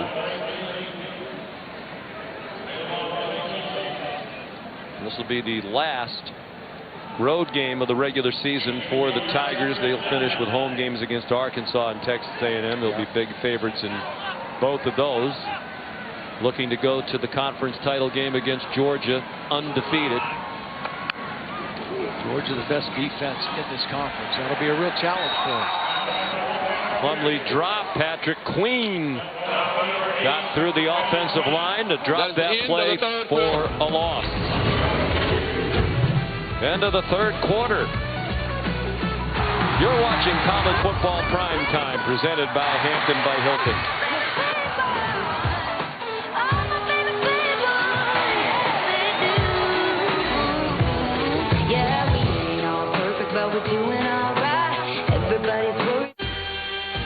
Are you ready for Monday night?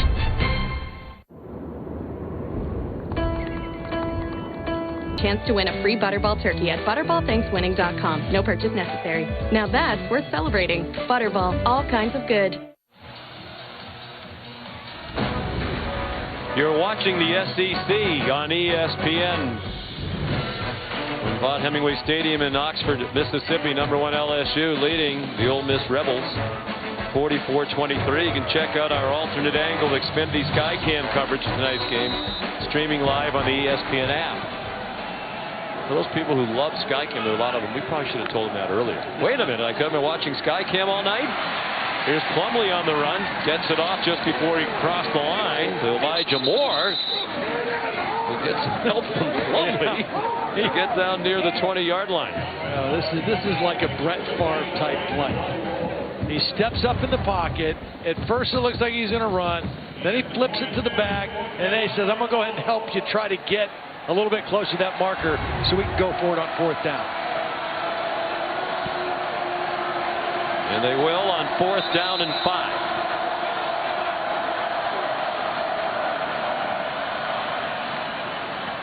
Second charge time out of the half. LSU. 30 seconds. Plumlee has rushed for 164 against the #1 team in the country. Last week, against obviously different competition, New Mexico State, he rushed for 177. Right. I mean, in the Southeastern Conference, he's become the most prolific running threat. He's going to be leading the conference in yards per game rushing after tonight. And he's not a real big guy. He's very fast. He's not very big. But the advantage when you run the quarterback, you gain an extra blocker. And you know, defenses have to account for that. And they do a good job of exposing you defensively because of that. Holly? Well, guys, he seems too good to be true. John Rice Plumlee is a 4.0 student, plays classical piano, running the ball like this. We asked him if he is indeed perfect, and he said no. There was a 9-week stretch when he was in high school, taking 3 college courses where he did get an 89 on a test, only for 9 weeks, though, and he did eventually get an A in that class. So, yes, indeed, he may be perfect. One slight blemish.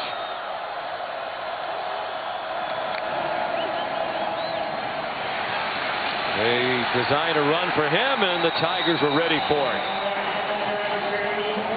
stop him with a couple of yards to spare.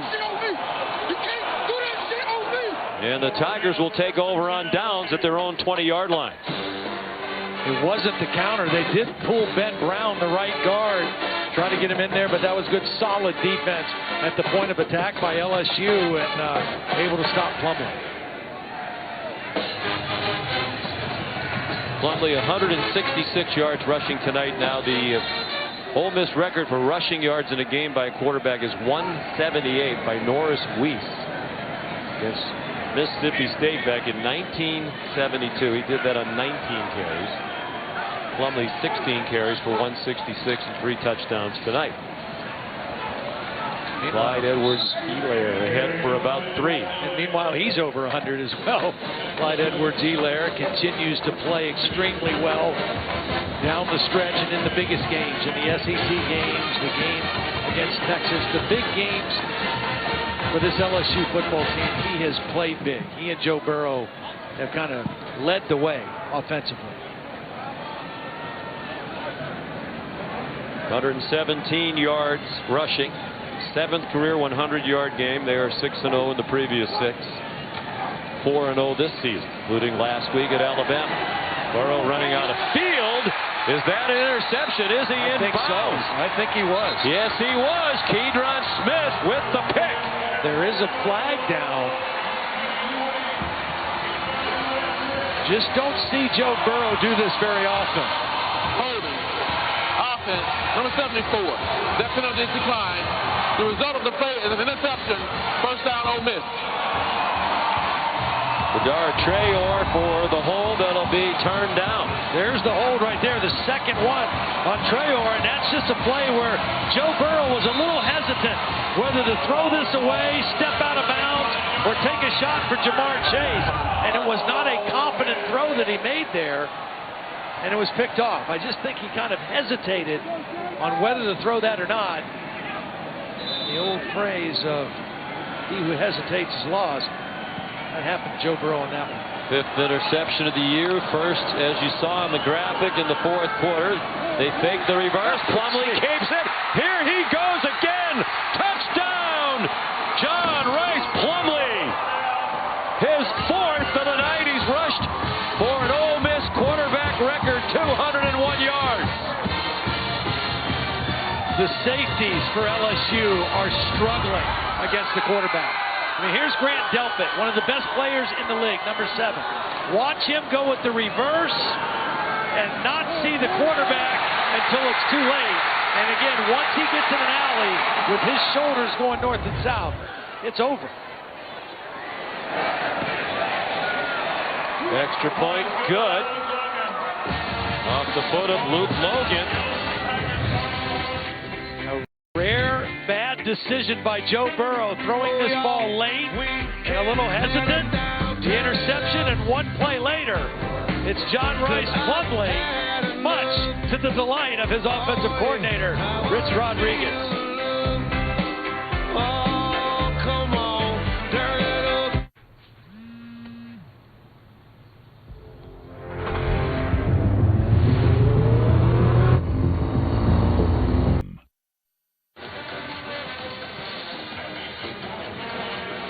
Tuesday at 7 Eastern on ESPN and the ESPN app.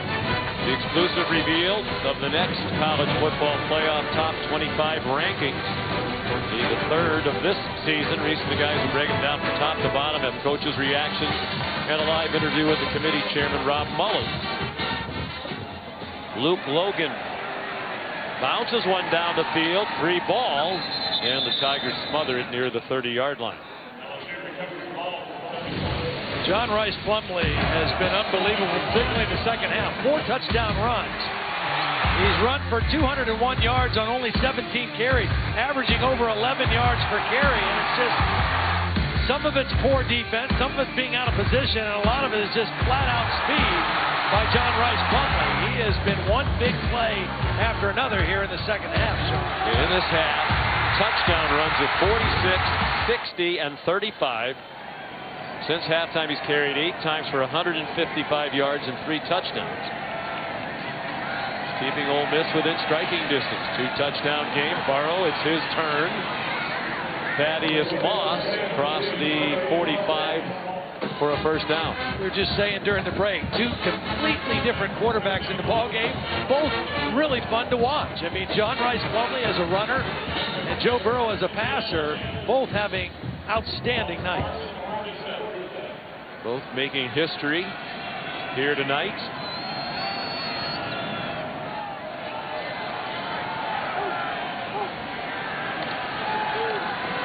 Burrow off the play fake, on target again. Jamar Chase spun down at the 39-yard line of Ole Miss with another first down on a 15-yard pickup.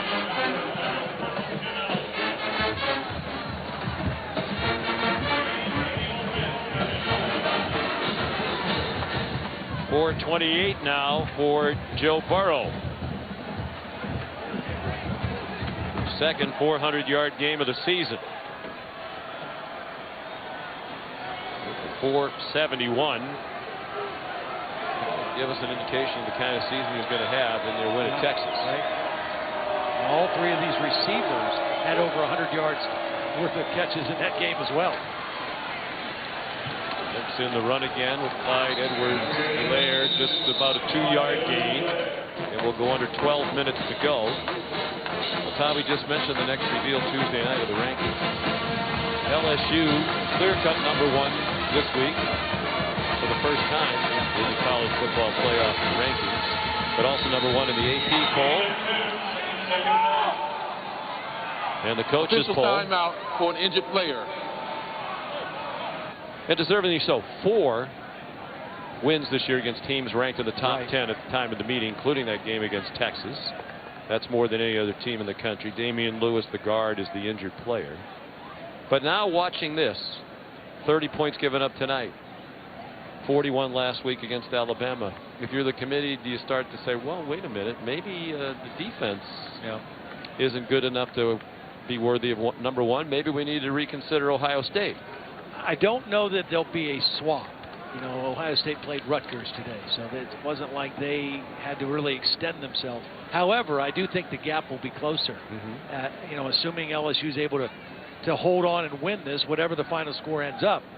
They've already shown that they've struggled defensively in this ball game against the running game of Ole Miss. So I do think that gap will shrink between Ohio State and LSU and even Clemson potentially. Lewis walks off. Holly has mentioned a few times the depletions to the offensive line. Austin Deculus, ordinarily their right tackle, who had started 20 straight games, didn't go tonight with an ankle injury. Sadiq Charles, the left tackle, out. Coach's decision, disciplinary matter there. And now Damian Lewis, the starting right guard, goes out.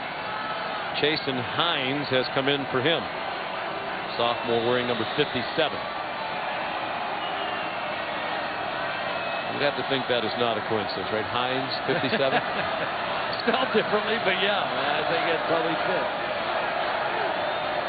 I'd like to take credit for that, but it was Ben Ward in the truck who whispered that in my ear. Long throw up for grabs and intercepted by DeAndre Prince. The freshman, his second interception of his career. And what is going on with Joe Burrow all of a sudden?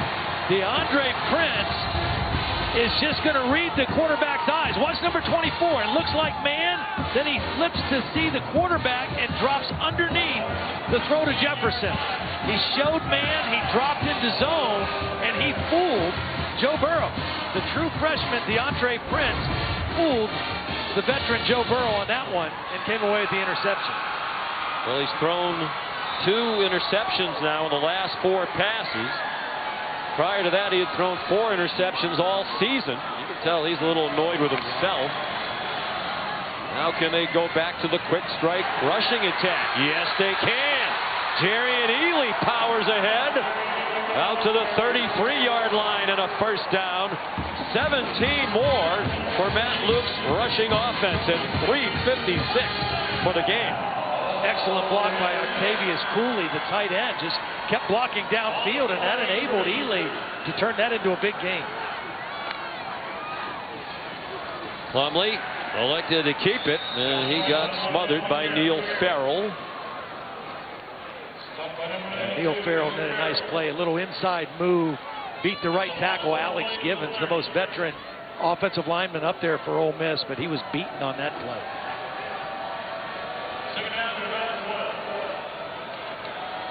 The lineup in the pistol now with Ely behind his fellow true freshman John Rice Plumlee.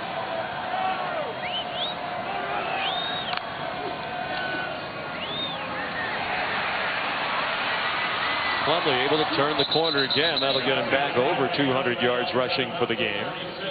But short of the first down, and here comes a huge third down for Ole Miss. They need the 43, so it's 3rd down and 7.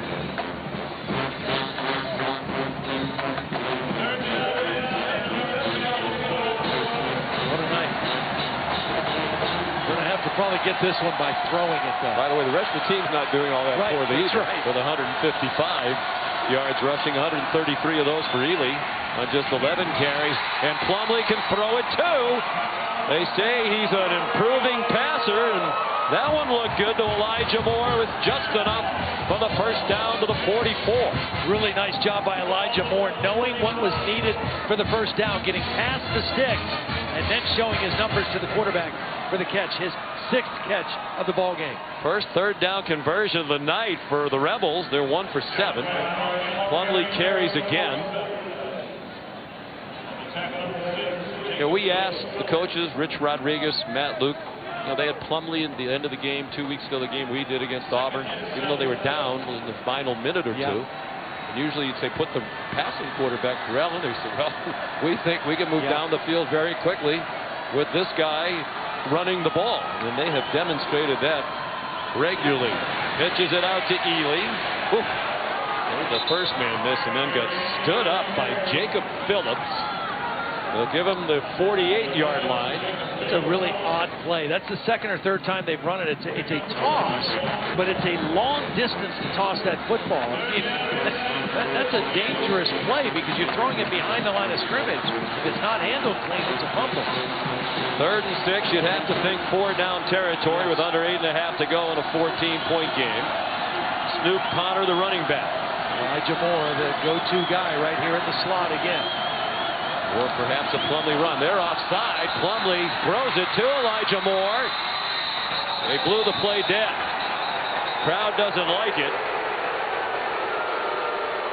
The Chason was so far offside. He had a direct path to the quarterback. Prior to the snap, offside, defense number 18, unabated to the quarterback. 5-yard penalty, remains 3rd down. Well, they don't get the yardage for the first down. There's Chason clearly across the line. That's why they blew the play dead. But now they're 3rd and very short, which in 2-down territory, you got to figure they got a good chance of making this. And now a timeout called by LSU. Last one.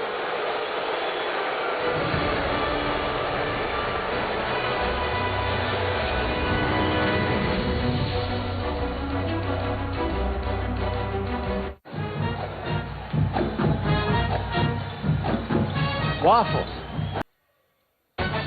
ESPN College Football is presented by Hampton by Hilton. College football stays here. Book now at Hampton.com. And in part by Burger King. Try the all-new Impossible Whopper, made from plants and now available nationwide. Each team over 500 yards of offense. LSU 581. Ole Miss 506. A look from the Progressive Pylon Cam. Night of history for Joe Burrow. Single season passing yardage mark set at LSU by him tonight. 17 straight completions, also an Ole Miss record. And John Rice Plumlee, an Ole Miss record, single game rushing by a quarterback, 207 on 20 carries. Here's 3rd down and 1. They're down by 14. Snoop Connor didn't take the handoff. It's Plumlee around the corner. First down and out of bounds at the 42. Yeah, it was a good long fake. And Jacob Phillips was right there to hit Snoop Connor in the backfield. Plumlee kept it, got the first down, and a new set of downs here in LSU territory.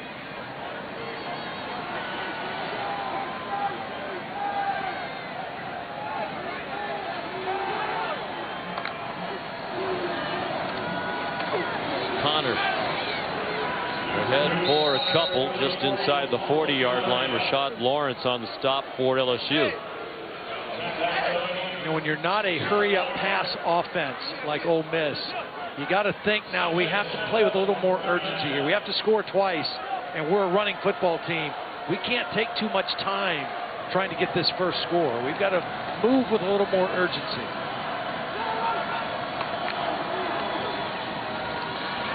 Connor broke away from Lawrence, bounces outside as a first down, and runs out of bounds. Just shy of the 25-yard line. They're coming up on 400 yards rushing against the #1 team in the country. See, watch Rashard Lawrence just kind of he can't be right. Do I take the quarterback? Do I take the back? He hesitates. Stu Connor runs out of an ankle tackle, and that's the kind of conflict they're putting some of these defensive linemen in with that quarterback option of the run. And Plumlee's pass batted down by Jacoby Stevens.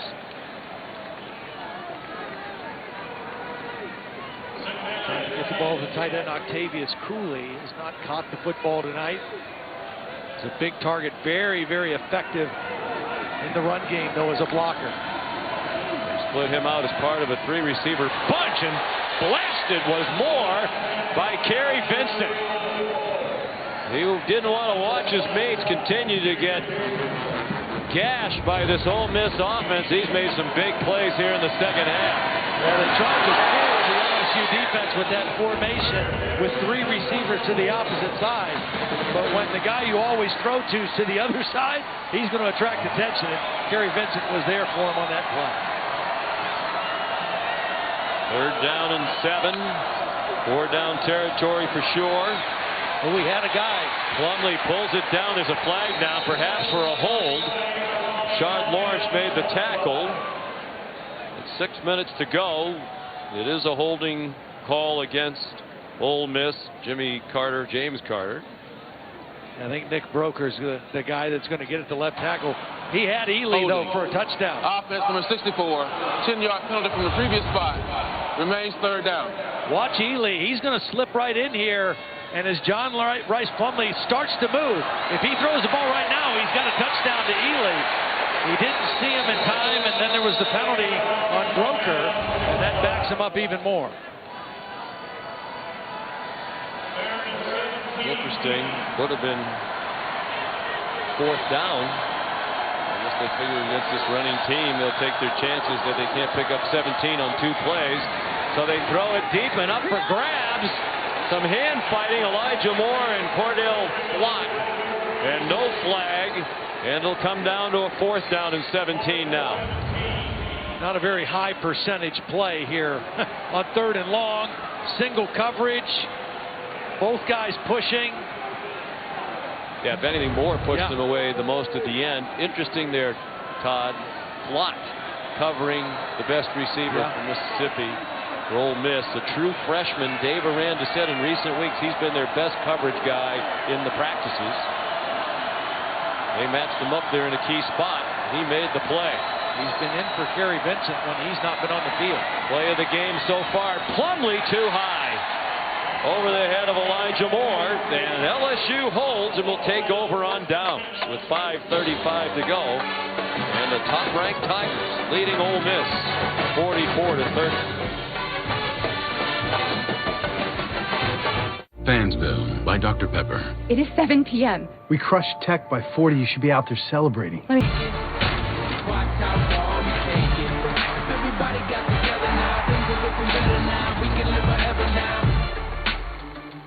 The College Football Playoff Top 25 Ranking Show, Tuesday at 7 on ESPN. Matt Berry with a studio update. Oklahoma trying to make it a 1-score game over on ABC against Baylor, but Jalen Hurts coughs up his 3rd turnover of the night. Baylor recovers up 31-17.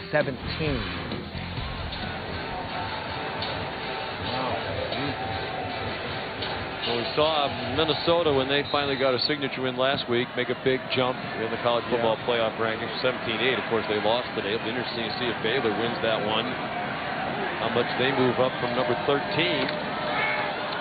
think they'll be in the top 10. inside the top 10 for sure if they win. Edwards-Helaire, the ball carrier. Now LSU just like to kill the clock if they can with a 14-point lead. 5:34 to go. 21 carries, 125 yards now for Edwards-Helaire. This is college football today, isn't it? Prolific offense on both sides. Edwards-Helaire dropped by Kadir Shepard. Here's tonight's PlayStation Player Impact ranking. Edwards-Helaire has a rating of 95. That is third best among all running backs in the country. Najee Harris of Alabama, Zach Moss of Utah ahead of him. He started the season, did Edwards-Helaire, as the 21st ranked running back. Timeout.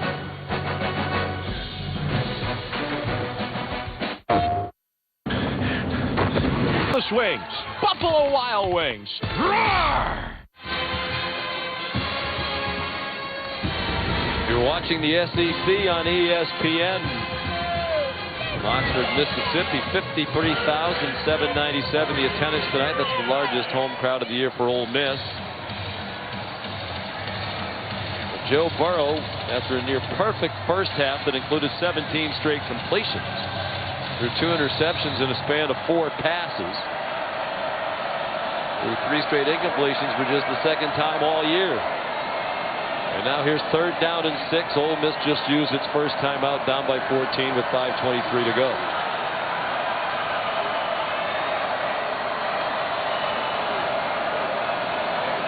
They bring pressure right in his face. He got it off. Jamar Chase breaks free. They have angles on him. He made a great cut to the outside and scored. Another huge play, 61 yards.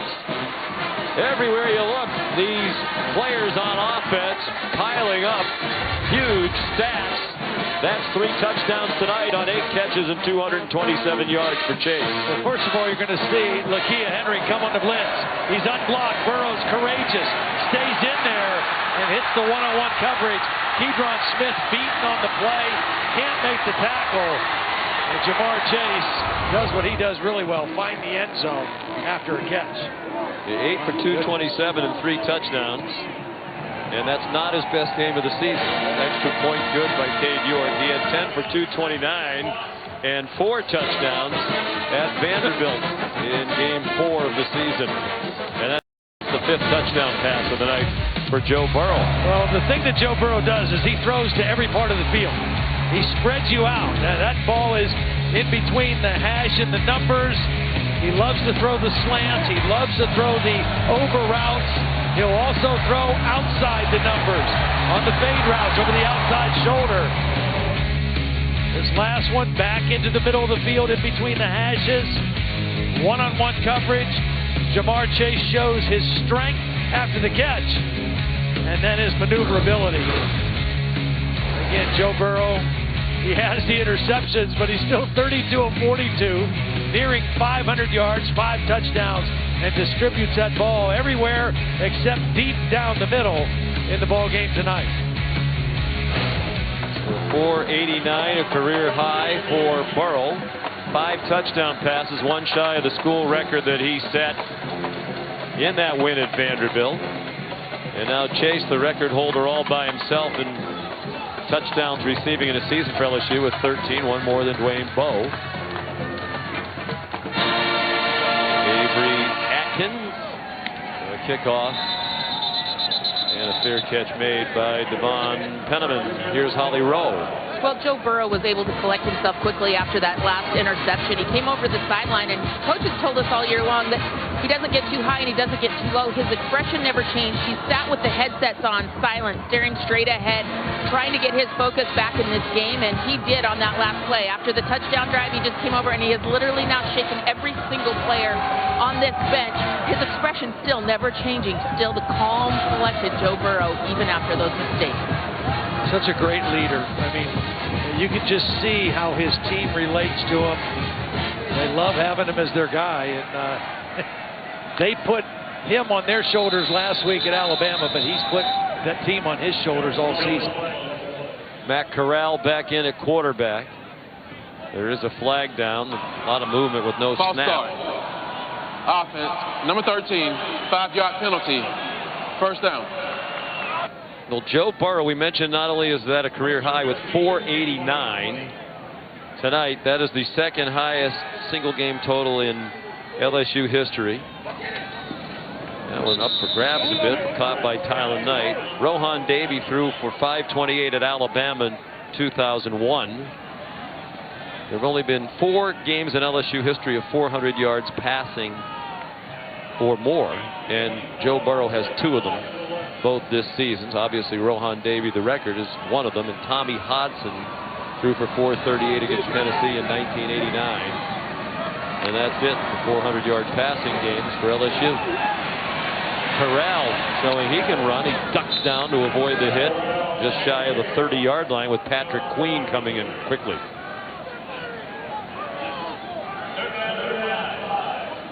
If you just tried to start right now, recapping all the records that have been set here tonight, you couldn't get to them all by the end of this game. 4.5 minutes to go. Tylen Knight chopped down. Nice play in the open field by Cordale Flott. Now, they really like Cordale Flott, as you mentioned. He's really been impressive in practice. They're really high on him. They feel like he can play corner or nickel, and with Kerry Vincent not being 100% tonight, they've had to count on him quite a bit. Dave Miranda's quote to us last night, there's Corral on target for a first down to Elijah Moore, was that Flott might be our best performing defensive back right now. He had a great week of practice. Apparently he got dinged up a bit. He's coming out. Kerry Vincent comes back in. I think the thing that, as I've watched the defense tonight, one of the things that's been a little bit disappointing to me is the tackling and the angles taken by the safeties. Grant Delpit is a great player, particularly in pass defense, but against this running game, he's taken some bad angles, missed some tackles, and has been responsible for some big plays. Corral on target. Elijah Moore weaves through that defense, and a touchdown. And you talked about Delpit. We mentioned earlier, Todd, a sprained ankle earlier in the year, thigh issue last week, and he just doesn't seem to be running anywhere near 100%. No, he doesn't look like he's accustomed to looking. And again, it's plays out in space. And in today's college football, you have to be able to make plays in space. There's Delpit right there, number 7. He's going to just kind of get exposed at the back of this catch.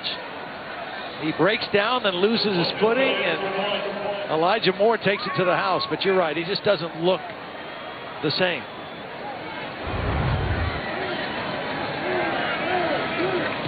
Luke Logan kicks the extra point. 51-37. Elijah Moore, sophomore from Fort Lauderdale, with the touchdown, his first of the night. He has 9 catches for 144. A rough night for the defense, as Ole Miss is now up to 609 yards of total offense on 9.1 yards per play. LSU has 646 on offense. Unbelievable. You asked about the college football playoff ranking in Ohio State and LSU, and I don't know that Ohio State would pass them this week, but if Ohio State beats Penn State next week in Columbus, a good football team, a good resume team, you might see it then. You may not see it this week, but you might see it in 2 weeks. LSU plays at home against Arkansas next week, and Ohio State plays at home against. I think it is. You're the committee it is starting this. to shrink for sure. I mean, the offense obviously is prolific, but so has Ohio State's been, again, against lesser competition. Right.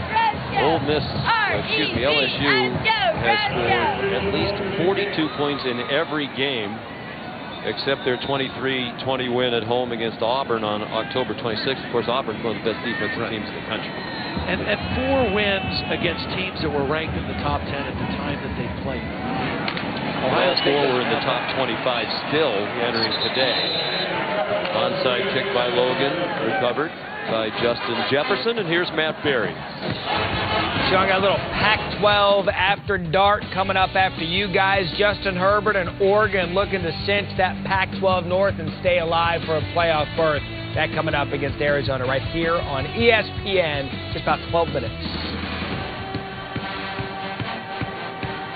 Utah's going to do its part. A lot of people are looking toward the Pac-12 championship game. Maybe 2 one-loss teams, 1 loss Utah, 1 loss Oregon.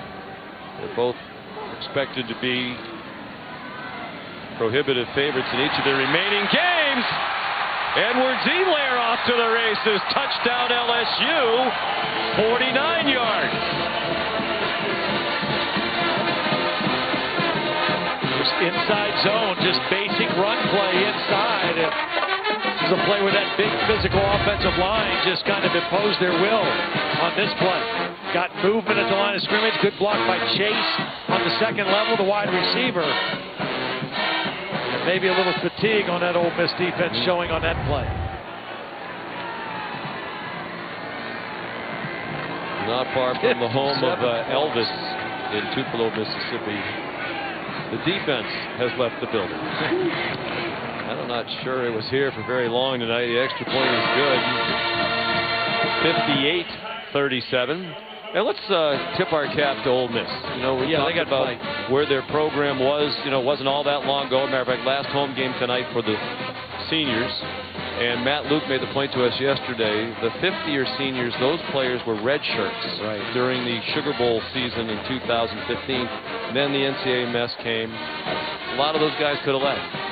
Most of them stuck it out. And they haven't won much since then. This will be back-to-back losing seasons now. For them, but you can see that the future is bright with a talented nucleus. They've got a lot of young freshman players that are dynamic, and they've continued to recruit well. And I believe, and I think you and I both believe, that they do have a bright future, that they can turn the corner. They've been through some very difficult times, but what they've shown so far tonight with these young players, pretty impressive. And only Clemson has played more total freshmen, red shirts or true freshmen, than Ole Miss. They have more yardage from any team in the country from freshmen, largely thanks to that man, John Rice Plumlee. Excellent coaching staff, no question that Rich Rodriguez and Mike McIntyre have been difference makers. What a job Rodriguez has done tailoring this offense to the strengths of Plumlee. Another touchback off the foot of Avery Atkins. Sports Center from Los Angeles tonight. Right after the big game coming up, Arizona and number 6 Oregon. Lyndon Stan will tell you which one-loss team has the best chance of making the playoffs. Reactions to Colin Kaepernick's workout. Is there a team that just might sign him? How did Kawhi and Paul George do in their first game together for the Clippers? Sports Center from Los Angeles after college football on ESPN and the ESPN app.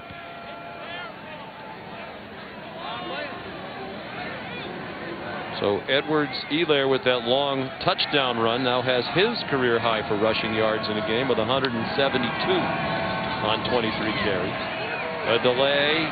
Matt Corral gave it off to Snoop Connor. And he's across the 30, tackled by Ray Thornton. I still just shake my head. I've done so many LSU games in the past, and to see them scoring 58 points in a game and their defense giving up over 500, it's just, the script has just been flipped so much. It's unbelievable. Well, the impact that one coach can make, you know, Ed Orgeron and offense coordinator Steve Ensminger were quick to give Joe Brady his just due. Said we decided we needed to upgrade the passing attack. And it's impressive how well Ensminger and Brady have worked together. I think it says a lot about Steve Ensminger that you bring in a guy. Steve still calls the majority of the plays, but you can see they sit right there together. That's Steve on the right. They talk throughout the game. And Steve told us Joe handles a lot of third down calls, red zone calls. Steve takes care of first and second down. It's working. Well, and I think it's working because of Steve Ensminger, as you said. I don't know that it would work in a lot of places, but he's a humble guy. He's an LSU guy. He wants what's best for this team, for the staff, and because of his willingness to embrace Joe Brady and what Joe Brady brings, that's why it works, and it's fun to watch. So we asked Ed Orgeron, how'd you find Brady? Of course, he was with the Saints the last couple of years, so we've been aware of him for a while. He played at the College of William & Mary. You can see how young he is. He finished playing in 2012. He's 30 years old. At Penn State, of course, they had terrific offense there with Joe Moorhead, the coordinator, one of the best in the country. Last 2 years, another bright offensive mind, Sean Payton, Pete Carmichael, and that staff. But Coach O said we watched him do a clinic. Yeah, 2 Brady, years ago. a couple of years ago. We were very impressed. So when we had the opening, I said to Steve, what about Joe Brady? Great idea. Bring him in. Let's talk. And I think he's going to win the Broyles Award, don't you? As the top assistant coach in college football this year. He's made more of a difference as an assistant coach this year than he has.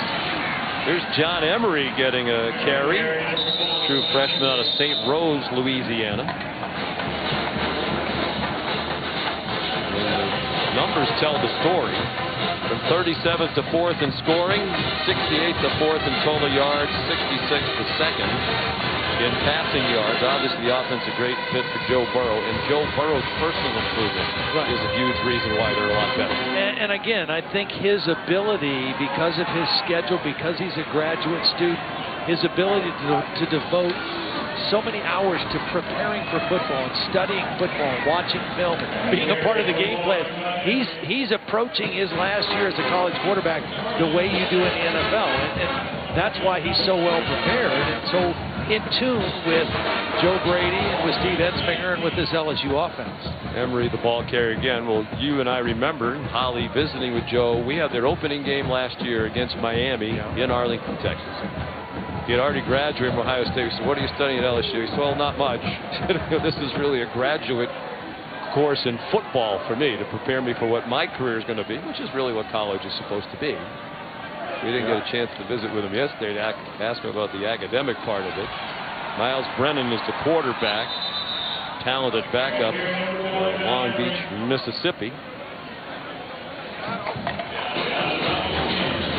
Big guy like Burrow, 6'4", same height, 207 pounds, strong arm. And we're under a minute to go, so LSU's going to go to 10-0. And the 10 wins, as we said, matching the total that Ed Orgeron had in 3 years as the head coach here at Ole Miss. They were 10-25. That seems like a lifetime ago.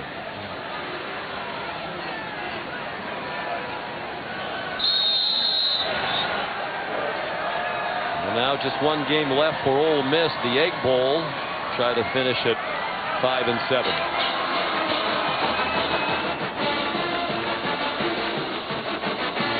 So it's a win. It's 714 yards of offense for LSU.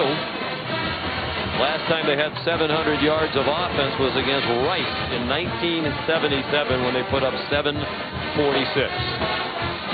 The offense is historic. The defense still a lingering concern. Here's Holly. Well, Coach, a unique night. Your offense continues to set records. More school records broken tonight. But how do you describe the trials of the defense, both good and bad tonight? You know, and we fought. We had a 21-point victory. I'm so happy for our football team. Got to get better on defense. There's some things we got to get better at. But overall, great win for our team. It's hard to come back and play in a game like this. What are you proud of that your kids were able to do tonight? You know, I thought we started fast. I thought we came out in the first half. We were fired up, ready to go. We knew they'd fight for 60 minutes. I'm glad for the win. Thank you, Coach. Go Tigers. Well, he told us he says it whenever he can. 1,328 combined yards of offense tonight. Burrow threw for 489. Edwards-Helaire rushed for 172. Chase and Jefferson over 100 yards received. 58-37 is the final for Holly and Todd. Sean McDonough so long from Oxford. Back we go to the studio.